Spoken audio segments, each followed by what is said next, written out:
So let me, yeah, I already had that.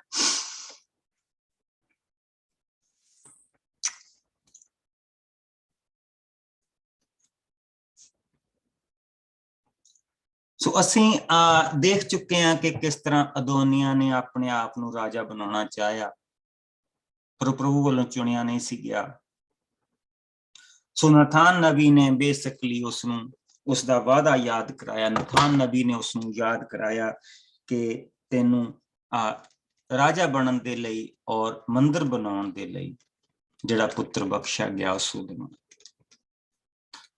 और तू अपना ध्यान हुण उसके उत्ते लाउण। सुलेमान नूं हर पास्यों तैयारी दिती जा रही, उसनूं उसकी मां सिखा रही, उसनूं उसदा बाप सिखा रहा, उसनूं नथान नबी सिखा रहा, और आने वाले हिस्सों दे विच असीं देखांगे कि उसनूं परमेश्वर सिखा रहा। उसदा सज्जा खब्बा अग्गा पिछा पैरां दे विच और उपरों 6 पास्यों वो कवर, 6 पासे तो उन्हें सिक्ख्या मिलती पई। लेकिन अज असीं एक की चीज देखांगे कि जिस वेले सुलेमान नूं राजा बना दिता गया कि दाऊद आराम दे नाल बैठ गया, और जवाब है कि नहीं। सो असीं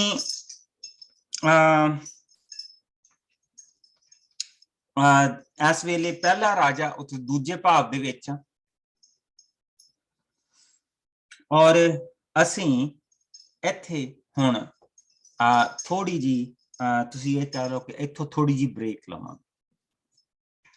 सुलेमान नूं राजा बना दिता गया, सुलेमान की तैयारी हो रही है, पर दाऊद की करदा पिया? दाऊद ने उसनूं नमस्कार कर दिता, अपना राजा मान लिया, उसदी मां ने उसनूं अपना राजा मान लिया, सारियां ने उसनूं बरकत दे दिती है, वो गद्दी दे उत्ते विराजमान। पर हुण दाऊद की करदा पिया इस समय दे विच? सो असीं अज इतिहास दे विच आ जांगे, इतिहास दे विच आ जांगे। इतिहास दा हुण 23वां भाव, और जिसलिए इतिहास दे विच असीं जावांगे इसनूं असीं नहीं पढ़ांगे। सो इस वेले पहले चैप्टर तो बाद तुसीं लिख लो इतिहास दा 23 तो लैके बेसिकली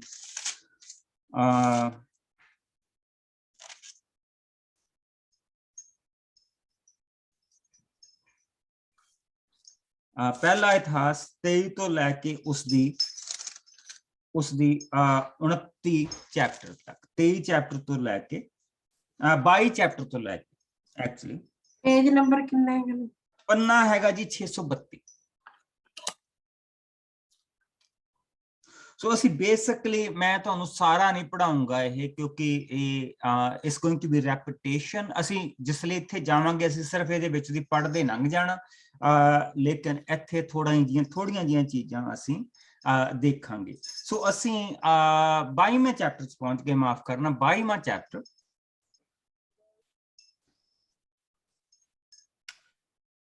और इत्थे असी देखते पे हैं कि दाऊद ने, असी पिछे देखिया सीगा 21वें चैप्टर च आ जाने, दोबारा पढ़ांगे जिसले वो मंदिर बनाऊगा, इसनू खोल के देखांगे, हाले नहीं देखा। 21वां चैप्टर पिछे ना जाओ, इसे पन्ने च रवांगे, 22वें पन्ने के विच रवांगे, 632 पन्ने ते रवांगे। उत्थे असी देखिया सीगा कि दाऊद ने बलद बलि देण दे लई ते उसदे हल ते लकड़ां दे लई 40 चांदी दे सिक्के दिते, जिन्हां दी कीमत सिर्फ 2 सिक्के सी। और हुण असीं देखना कि दाऊद ने ओह 2 एकड़ जमीन दे लई किन्ना पैसा दिता, और उसने खरीद लई कि उस बंदे दियां संतानां जड़ियां सीगियां वो अमीर हो गई। सो आओ असीं ਇਸ ਦੀ 24 ਆਇਤ ਦੇਖਾਂਗੇ ਔਰ 24 ਤੋਂ ਲੈ ਕੇ ਅਸੀਂ ਇਸ ਦੇ 21ਵਾਂ ਭਾਵ 24 ਤੋਂ ਲੈ ਕੇ ਇਸ ਦੀ 30 ਆਇਤ ਤੱਕ ਦੇਖਾਂਗੇ। ਮੈਂ ਪੜ੍ਹ ਦਿੰਦੀ ਪਾਸਟਰ ਜੀ। Go ahead, ਮੇਰੀ ਭੈਣ। ਪਰ ਰਾਜਾ ਦਾਊਦ ਨੇ ਅਰਨਾਨ ਨੂੰ ਉੱਤਰ ਦਿੱਤਾ, ਨਹੀਂ, ਮੈਂ ਉਸ ਚੀਜ਼ ਦੀ ਹੋਮ ਬਲੀ ਨਹੀਂ ਚੜਾਵਾਂਗਾ ਜਿਸ ਉੱਤੇ ਮੇਰਾ ਕੁਝ ਖਰਚ ਨਾ ਹੋਇਆ ਹੋਵੇ। ਸੋ ਉਸਨੇ ਅਰਨਾਨ ਨੂੰ ਪੂਰੇ ਪਿੜ ਦੇ ਲਈ 600 ਸੋਨੇ ਦੇ ਸਿੱਕੇ ਮੁੱਲ ਦੇ ਤੌਰ ਤੇ ਦਿੱਤੇ। ਫਿਰ ਦਾਊਦ ਨੇ ਉੱਥੇ ਵੇਦੀ ਬਣਾ ਕੇ ਉਸ ਉੱਤੇ ਹੋਮ ਬਲੀਆਂ ਅਤੇ ਮੇਲ ਬਲੀਆਂ ਚੜਾਈਆਂ। ਉਸਨੇ ਪ੍ਰਾਰਥਨਾ ਕੀਤੀ ਅਤੇ ਪ੍ਰਭੂ ਨੇ ਆਕਾਸ਼ ਤੋਂ ਹੋਮ ਦੀਆਂ ਬਲੀਆਂ ਤੇ ਅੱਗ ਘੱਲ ਕੇ ਉਸ ਦੀ ਪ੍ਰਾਰਥਨਾ ਦਾ ਉੱਤਰ ਦਿੱਤਾ। ਤਦ ਪ੍ਰਭੂ ਨੇ ਸਵਰਗਦੂਤ ਨੂੰ ਆਗਿਆ ਦਿੱਤੀ ਅਤੇ ਉਸਨੇ ਆਪਣੀ ਤਲਵਾਰ ਵਾਪਸ ਮਿਆਨ ਵਿੱਚ ਪਾ ਲਈ। ਫਿਰ ਦਾਊਦ ਨੇ ਦੇਖਿਆ ਕਿ ਪ੍ਰਭੂ ਨੇ ਉਸ ਦੀ ਪ੍ਰਾਰਥਨਾ ਦਾ ਉੱਤਰ ਦਿੱਤਾ ਹੈ ਤਾਂ ਉਸਨੇ ਉੱਥੇ ਹੋਰ ਬਲੀਆਂ ਚੜਾਈਆਂ। ਉਸ ਸਮੇਂ ਮੂਸਾ ਦੁਆਰਾ ਉਜਾੜ ਵਿੱਚ ਬਣਾਇਆ ਪਵਿੱਤਰ ਤੰਬੂ ਅਤੇ ਹੋਮ ਬਲੀ ਚੜਾਉਣ ਵਾਲੀ ਵੇਦੀ ਅਜੇ ਗਿਬਾਉਨ ਦੇ ਪ੍ਰਾਰਥਨਾ ਸਥਾਨ ਉੱਤੇ ਹੀ ਸੀ। ਦਾਊਦ ਡਰਦਾ ਉੱਥੇ ਨਹੀਂ ਗਿਆ ਸੀ ਕਿਉਂਕਿ ਉਹ ਪ੍ਰਭੂ ਦੇ ਸਵਰਗਦੂਤ ਦੀ ਤਲਵਾਰ ਤੋਂ ਡਰਦਾ ਸੀ। ਆਮੀਨ। ਸੋ ਗਿਬਿਅਨ ਦੀ ਜਿਹੜੀ ਵਾਦੀ ਸੀ ਉੱਥੇ ਇਸ ਵੇਲੇ ਪ੍ਰਭੂ ਦੀ ਜਿਹੜੀ ਹੈਗੀ ਆ ਬੇਦੀ ਪਈ ਆ। ਪਰ ਜਿਸ ਵੇਲੇ ਦਾਊਦ ਉਸ ਪਿੜ ਦੇ ਵਿੱਚ ਆ ਤਾਂ ਦਾਊਦ ਨੇ ਉਹ ਸਾਰੀਆਂ ਲੱਕੜਾਂ ਸਾਰੀਆਂ ਚੀਜ਼ਾਂ ਉੱਥੇ ਰੱਖੀਆਂ, ਉਸਨੇ ਉਹਦੇ ਉੱਤੇ ਬਲਦ ਦੀਆਂ ਬਲੀਆਂ ਰੱਖੀਆਂ ਤਾਂ ਪ੍ਰਭੂ ਨੇ ਸਵਰਗ ਤੋਂ ਅੱਗ ਕੱਢੀ। ਔਰ ਇਹੋ ਹੀ ਚੀਜ਼ ਅਸੀਂ ਦੇਖਦੇ ਪਏ ਹਾਂ, ਜਿਸ ਵੇਲੇ ਉਹ ਤੰਬੂ ਬਣਾਇਆ ਗਿਆ ਤਾਂ ਉੱਥੇ ਵੀ ਪ੍ਰਭੂ ਨੇ ਸਵਰਗ ਤੋਂ ਅੱਗ ਕੱਢੀ। ਪ੍ਰਭੂ ਨੇ ਸਵਰਗ ਤੋਂ ਅੱਗ ਘੱਲ ਕੇ ਉਸ ਨੂੰ ਸਵੀਕਾਰ ਕੀਤਾ। ਤਾਂ ਫਿਰ ਦਾਊਦ ਨੇ ਕਿਹਾ ਔਰ 600 ਸੋਨੇ ਦੇ ਸਿੱਕੇ ਦੇ ਕੇ ਉਸਨੇ ਉਹ ਅਬਾਊਟ 2.5 ਏਕੜ ਜ਼ਮੀਨ ਆ ਉਹ ਸਾਰੀ ਜਿਹੜੀ ਉਸਨੇ ਖਰੀਦੀ। ਔਰ ਇੱਕ ਸਿੱਕੇ ਦਾ ਜਿਹੜਾ ਭਾਰ ਹੁੰਦਾ ਆ ਉਹ ਬੇਸਿਕਲੀ 2.5 ਤੋਲੇ ਹੁੰਦਾ, 1 ਔਂਸ। ਔਰ ਅਗਰ ਅਸੀਂ ਅੱਜ ਦੇ ਜ਼ਮਾਨੇ ਦੇ ਵਿੱਚ ਵੀ ਦੇਖ ਲਈਏ ਤਾਂ 2.5 ਏਕੜ ਦੇ ਲਈ ਉਸਨੇ ਬਹੁਤ ਵੱਡੀ ਕੀਮਤ ਦਿੱਤੀ ਤਾਂ ਕਿ ਉਹਦੀਆਂ ਆਉਣ ਵਾਲੀਆਂ ਨਸਲਾਂ ਨਾ ਕਹਿਣ ਕਿ ਦਾਊਦ ਨੇ ਸਾਨੂੰ ਠੱਗ ਲਿਆ। ਸੋ ਹੁਣ ਅਸੀਂ ਪ੍ਰਭੂ ਦੇ ਵਚਨ ਦੇ ਵਿੱਚ ਦੇਖਦੇ ਪਏ ਜਿਸਲੇ ਦਾਊਦ ਨੇ ਉਹ ਸਾਰੀਆਂ ਚੀਜ਼ਾਂ ਦੇਖੀਆਂ ਤੇ ਦਾਊਦ ਨੇ ਕਿਹਾ ਇਸੇ ਥਾਂ ਉੱਤੇ ਪਰਮੇਸ਼ਵਰ ਦਾ ਮੰਦਿਰ ਹੋਵੇਗਾ, ਇਹ ਵੇਦੀ ਇਜ਼ਰਾਈਲ ਦੇ ਹੋਮ ਬਲੀਆਂ ਦੇ ਲਈ ਹੈ। ਸੋ ਜਿੱਥੇ ਉਹ ਵੇਦੀ ਬਣੀ ਸੀ ਉੱਥੇ ਹੋਮ ਬਲੀਆਂ ਚੜਾਈਆਂ ਜਾਣੀਆਂ ਸੀ। ਬੜਾ ਬਲੈਸਿੰਗ, ਬੜਾ ਬਲੈਸਿੰਗ। ਇੱਕ ਐਸੀ ਜਗ੍ਹਾ ਜਿੱਥੇ ਪ੍ਰਭੂ ਦੀ ਅੱਗ ਉਤਰੀ ਆ, ਉੱਥੇ ਪ੍ਰਭੂ ਦੀਆਂ ਬਲੀਆਂ ਚੜਾਈਆਂ ਜਾਣੀਆਂ। ਹੁਣ ਅਸੀਂ ਇਹ ਦੇਖਾਂਗੇ ਕਿ ਦਾਊਦ ਨੇ ਬਾਕੀ ਦੇ ਸਮੇਂ ਦੇ ਵਿੱਚ ਕੀ ਕੀਤਾ। ਸੋ ਇੱਥੋਂ ਅਸੀਂ ਥੋੜਾ ਜਿਹਾ ਸਕਿਪ ਕਰ ਜਾਵਾਂਗੇ। ਮੰਦਿਰ ਬਣਾਉਣ ਦੀ ਤਿਆਰੀ ਉਸਨੇ ਸ਼ੁਰੂ ਕਰ ਦਿੱਤੀ। ਜਿਸ ਲਈ ਅਸੀਂ 23ਵੇਂ ਭਾਵ ਦੇ ਵਿੱਚ ਆਉਣੇ ਤਾਂ ਅਸੀਂ ਇਹ ਦੇਖਦੇ ਪਏ ਹਾਂ ਕਿ ਦਾਊਦ ਬਹੁਤ ਬੁੱਢਾ ਹੋ ਗਿਆ ਸੀ।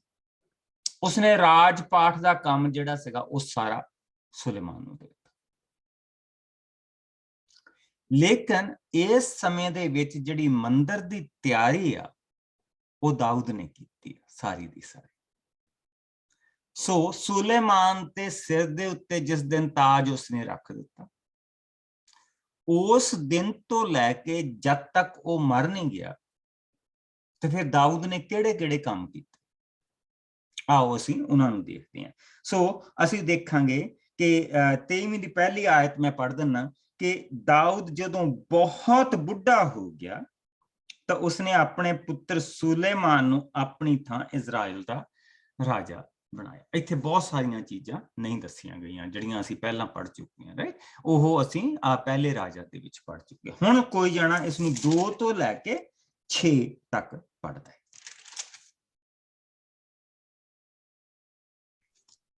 ਮੈਂ ਪੜ੍ਹਦਾ ਹਾਂ ਪਾਸਟਰ ਜੀ। ਗੋ ਅਹੈਡ ਮੇਰਾ ਵੀਰ। ਲੇਵੀ ਲੋਕਾਂ ਦੇ ਕੰਮ। ਤਦ ਰਾਜਾ ਦਾਊਦ ਨੇ ਸਭ ਇਜ਼ਰਾਈਲੀ ਆਗੂਆਂ, ਪੁਰੋਹਿਤਾਂ ਤੇ ਲੇਵੀਆਂ ਨੂੰ ਇਕੱਠਿਆਂ ਕੀਤਾ।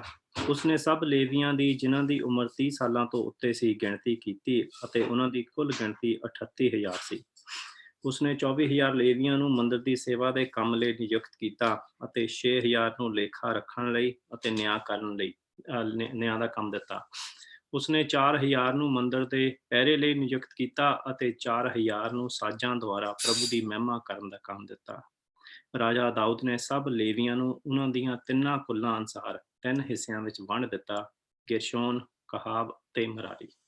ਓਕੇ, ਸੋ ਇਹ ਜਿਹੜੇ 3 ਕੁੱਲ ਚੱਲਦੇ ਆ ਰਹੇ ਸੀਗੇ ਉਹਨਾਂ ਦੇ ਅਨੁਸਾਰ ਵੰਡ ਦਿੱਤਾ, ਔਰ ਉਹਨਾਂ ਦੇ ਅਨੁਸਾਰ ਉਸਨੇ ਕੰਮ ਦੇ ਦਿੱਤਾ। ਮਰਾਰੀ ਦੇ ਕੁੱਲ ਨੂੰ ਆਹ ਕੰਮ ਦਿੱਤਾ ਜਾਏ, ਇਸ ਕੁੱਲ ਨੂੰ ਆਹ ਕੰਮ ਦਿੱਤਾ ਜਾਏ, ਉਸ ਕੁੱਲ ਨੂੰ ਉਹ ਕੰਮ ਦਿੱਤਾ ਜਾਏ। ਸੋ ਉਸ ਦੇ ਅਨੁਸਾਰ ਉਸਨੇ ਉਹਨਾਂ ਸਾਰਿਆਂ ਨੂੰ ਵੰਡ ਦਿੱਤਾ ਕਿ ਤੁਸੀਂ ਇਹ ਸਾਰੇ ਮੰਦਰ ਦਾ ਅੰਦਰਲਾ ਜਿਹੜਾ ਪ੍ਰੋਤਾਂ ਨੇ ਜਿਹੜਾ ਅੰਦਰਲਾ ਕੰਮ ਉਸਨੂੰ ਸੰਭਾਲਣਾ। ਸੋ ਅਸੀਂ 24ਵੇਂ ਭਾਵ ਦੇ ਵਿੱਚ ਇਸ ਸਾਰੀ ਚੀਜ਼ ਨੂੰ ਦੇਖਦੇ ਚਲੇ ਜਾਂਦੇ ਹਾਂ। ਫਿਰ ਦਾਊਦ ਨੇ ਹੀ ਮੰਦਰ ਦੇ ਸੰਗੀਤਕਾਰ ਚੁਣੇ। ਸੋ ਆਓ 25ਵਾਂ ਭਾਵ ਉਸਦੀ 1 ਆਇਤ ਤੋਂ ਲੈ ਕੇ ਉਸਦੀ 9 ਆਇਤ ਤੱਕ ਦੇਖਦੇ ਹਾਂ।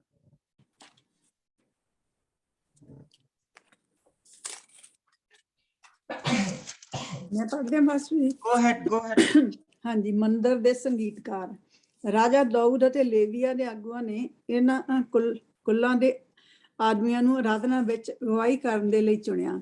ਅਸਾਫ, ਹੇਮਾਨ, ਜਦੂਨ, ਉਹਨਾਂ ਦਾ ਕੰਮ ਬਰਬਤਾਂ ਤੇ ਸ਼ੈਣਿਆਂ ਦੇ ਸੰਗੀਤ ਨਾਲ ਪਰਮੇਸ਼ਰ ਦਾ ਸੰਦੇਸ਼ ਸੁਣਾਉਣਾ ਸੀ। ਇਹ ਉਹਨਾਂ ਆਦਮੀਆਂ ਦੀ ਸੂਚੀ ਹੈ ਜੋ ਆਰਾਧਨਾ ਦੇ ਵੱਖ-ਵੱਖ ਕੰਮਾਂ ਵਿੱਚ ਅਗਵਾਈ ਕਰਨ ਲਈ ਚੁਣੇ ਗਏ ਸਨ। ਅਸਾਫ ਦੇ 4 ਪੁੱਤਰ ਜ਼ਕੂਰ, ਯੂਸਫ, ਨਥਾਨਿਆ ਤੇ ਸ਼ੇਰਲਾ, ਇਹ ਚਾਰੇ ਆਪਣੇ ਪਿਤਾ ਅਸਾਫ ਦੀ ਅਗਵਾਈ ਵਿੱਚ ਸੇਵਾ ਦਾ ਕੰਮ ਕਰਦੇ, ਜੋ ਰਾਜਾ ਦੀ ਆਗਿਆ ਅਨੁਸਾਰ ਪਰਮੇਸ਼ਰ ਦਾ ਸੰਦੇਸ਼ ਦਿੰਦਾ ਸੀ। ਜਦੂਤੂਨ ਦੇ 6 ਪੁੱਤਰ ਗਦਾਲਿਆ, ਸਰੀ, ਜਸ਼ਯਾ, ਸ਼ਿਮਈ, ਹਸ਼ਪਜਾ ਅਤੇ ਮਤਜਾ, ਇਹ ਸਭ ਆਪਣੇ ਪਿਤਾ ਦੀ ਅਗਵਾਈ ਵਿੱਚ ਸੇਵਾ ਦਾ ਕੰਮ ਕਰਦੇ ਸਨ, ਜੋ ਬਰਬਤ ਦੇ ਸੰਗੀਤ ਨਾਲ ਪਰਮੇਸ਼ਰ ਦਾ ਸੰਦੇਸ਼ ਦਿੰਦਾ ਸੀ। ਹਿਮਾਨ ਦੇ 14 ਪੁੱਤਰ ਬੁਕਿਆ, ਮਤਨਿਆ, ਉਜੀਏਲ, ਸ਼ਬੂਏਲ, ਜਰੀਮੋਤ, ਹਨਨਿਆ, ਹਨਾਨੀ, ਅਲੀ ਅਥਾ, ਗਿਦਲਤੀ, ਰੋਮਮਤੀ, ਅਜਰ, ਜਾਸ਼ਬਸ਼ਾ, ਮਲੋਥੀ, ਹੋਥੀਰ ਤੇ ਮਹਜੀਓਤ। ਹਿਮਾਨ ਦਾ ਰਾਜਾ ਨਵੀ ਸੀ। ਹਿਮਾਨ ਨੂੰ ਪਰਮੇਸ਼ਰ ਨੇ ਇਹ 14 ਪੁੱਤਰ ਅਤੇ 3 ਪੁੱਤਰੀਆਂ ਵੀ ਆਪਣੀ ਪ੍ਰਤਿਗਿਆ ਅਨੁਸਾਰ ਦਿੱਤੀਆਂ ਸਨ ਕਿ ਉਹ ਉੱਚਾ ਹੋਵੇ। ਹਿਮਾਨ ਦੇ ਪੁੱਤਰ ਉਸ ਦੀ ਅਗਵਾਈ ਵਿੱਚ ਮੰਦਰ ਦੀ ਆਰਾਧਨਾ ਸਮੇਂ ਸ਼ੈਣੇ ਤੇ ਬਰਬਤਾਂ ਵਜਾਉਂਦੇ ਸਨ। ਅਸਾਫ, ਜਦਬੂਨ ਤੇ ਹਿਮਾਨ ਰਾਜਾ ਦੀ ਅਗਵਾਈ ਵਿੱਚ ਸਨ। ਇਹ ਸਭ 24 ਆਦਮੀ ਆਪਣੇ ਕੰਮ ਵਿੱਚ ਮਾਹਰ ਸਨ ਤੇ ਉਹਨਾਂ ਦੇ ਹੋਰ ਲੇਵੀ ਸੰਗੀ ਵੀ ਚੰਗੇ ਸੰਗੀਤਕਾਰ ਸਨ। ਇਹਨਾਂ ਸਭ ਦੀ ਕੁੱਲ ਗਿਣਤੀ 288 ਸੀ, ਪਰ ਇਹ ਸਭ ਆਪਣੇ ਕੰਮ ਦੀ ਵਾਰੀ ਲਈ ਗੁਣਾ ਪਾਉਂਦੇ ਸਨ। ਇਹ ਢੰਗ ਸਭ ਵੱਡੇ ਤੇ ਛੋਟੇ ਗੁਰੂ ਜਾਂ ਚੇਲੇ ਆਦਿ ਦੀ ਵਾਰੀ ਮਿਥਣ ਲਈ ਵਰਤਿਆ ਜਾਂਦਾ ਸੀ। ਇਹ 288 ਆਦਮੀ ਟੱਬਰਵਾਰ 24 ਕੁੱਲਾਂ ਵਿੱਚ ਵੰਡੇ ਹੋਏ ਸਨ ਅਤੇ ਹਰ ਕੁੱਲ ਵਿੱਚ 12 ਆਦਮੀ ਸਨ। ਤਰਤੀਬਵਾਰ ਉਹ ਆਪਣੇ ਦਲ ਅਨੁਸਾਰ ਇਸ ਤਰ੍ਹਾਂ ਸੇਵਾ ਕਰਦੇ ਸਨ। ਉਸ ਤੋਂ ਬਾਅਦ ਫਿਰ ਪੰਜ ਨਾਂ ਆ ਜਾਂਦੇ ਕਿ ਅਸੀਂ ਜਿਸਲੇ ਇੱਥੇ ਪਹੁੰਚਾਂਗੇ ਉਸਲੇ ਪੜਾਂਗੇ। ਸੋ ਦਾਊਦ ਨੇ, ਅਸੀਂ ਦੇਖਿਆ ਕਿ ਦਾਊਦ ਨੇ ਪ੍ਰੋਤਾਂ ਦਾ ਕੰਮ ਸਾਰਾ ਸੈੱਟ ਕਰ ਦਿੱਤਾ, ਮੰਦਰ ਦੇ ਵਿੱਚ ਕੀ ਹੋਣਾ ਚਾਹੀਦਾ। ਦਾਊਦ ਨੇ ਸੰਗੀਤਕਾਰਾਂ ਦਾ ਸਾਰਾ ਕੰਮ ਸੈੱਟ ਕਰ ਦਿੱਤਾ। ਹੁਣ ਦਾਊਦ ਨੇ ਪਹਿਰੇਦਾਰਾਂ ਦਾ ਸਾਰਾ ਕੰਮ ਸੈੱਟ ਕਰ ਦੇਣਾ, ਜਿਸ ਵੇਲੇ ਅਸੀਂ ਆਉਣੇ ਹੈਗੇ ਆ ਅਗਲੇ ਹਿੱਸੇ ਦੇ ਵਿੱਚ। ਸੋ ਇੱਥੇ ਅਸੀਂ ਪੜਾਂਗੇ ਸਿਰਫ 26ਵੇਂ ਭਾਵ ਦੀਆਂ ਪਹਿਲੀਆਂ 5 ਆਇਤਾਂ, ਔਰ ਉਸ ਤੋਂ ਬਾਅਦ ਪਹਿਲੀਆਂ 5 ਆਇਤਾਂ ਨੂੰ ਸਿਰਫ ਖੋਲਿਆ ਗਿਆ। ਸੋ ਪਹਿਲੀਆਂ 5 ਆਇਤਾਂ ਜਿਸ ਨੂੰ ਮਿਲ ਜਾਣ ਉਹ ਪੜਦਾ ਹੈ। ਮੈਂ ਪੜ੍ਹ ਦਿੰਨੀ ਆ। ਗੋ ਹੈਡ ਮੇਰੀ। ਦੇ ਪਹਿਰੇਦਾਰ। ਲੇਵੀਆਂ ਵਿੱਚੋਂ ਮੰਦਰ ਦੇ ਪਹਿਰੇ ਲਈ ਲਾਏ ਗਏ ਆਦਮੀਆਂ ਦੇ ਕੰਮ ਦੀ ਵੰਡ ਇਸ ਤਰ੍ਹਾਂ ਕੀਤੀ ਗਈ ਸੀ। ਕੋਰਾ ਦੀ ਕੁੱਲ ਵਿੱਚੋਂ ਅਸਾਫ ਦੇ ਟੱਬਰ ਵਿੱਚੋਂ ਕੋਰਾ ਦਾ ਪੁੱਤਰ ਮਸ਼ਲਮਲਾ ਦੇ 7 ਪੁੱਤਰ ਸਨ। ਜ਼ਕਰਿਆ, ਯਦੀਏਲ, ਜ਼ਬਦਾਇਆ, ਯਥਨੀਏਲ, ਏਲਾਮ, ਯਹੋਨਾਨ ਅਤੇ ਅਲ-ਹਰਨੋਈ। ਉਬੇਦ ਅਦੋਮ, ਜਿਸ ਨੂੰ ਪਰਮੇਸ਼ਰ ਨੇ ਅਸੀਸ ਦਿੱਤੀ ਸੀ, ਅਤੇ ਉਸਦੇ 8 ਪੁੱਤਰ ਸ਼ਮਾਇਆ, ਯਹੋਜ਼ਾਬਾਦ, ਯੋਹਾ, ਸਾਕਾਰ, ਨਥਾਨੀਏਲ, ਅਮੀਏਲ, ਯੇਸਾਕਾਰ ਅਤੇ ਪਹੁਲਥਾਈ ਸੀ। ਸੋ ਅਸੀਂ ਦੇਖਦੇ ਪਏ ਹਾਂ ਕਿ ਦਾਊਦ ਨੇ ਹੁਣ ਜਿਹੜੇ ਬਾਕੀ ਦੇ ਪਹਿਰਾਦਾਰਾਂ ਦੇ ਕੰਮ ਉਹ ਵੀ ਕਰ ਦਿੱਤੇ। ਫਿਰ ਪਹਿਰੇਦਾਰ ਮਿੱਥ ਦਿੱਤੇ ਕਿ ਇਹਨੇ ਕਦੋਂ ਕੰਮ ਕਰਨਾ, ਕਿ ਇਹਨੇ ਕਦੋਂ ਕੰਮ ਕਰਨਾ, ਕਿ ਇਹਨੇ ਕਦੋਂ ਕੰਮ ਕਰਨਾ। ਯੂ ਸੀ ਦੈਟ ਕਿੰਨਾ ਉਸਨੇ ਸੁਲੇਮਾਨ ਦਾ ਭਾਰ ਹਲਕਾ ਕੀਤਾ।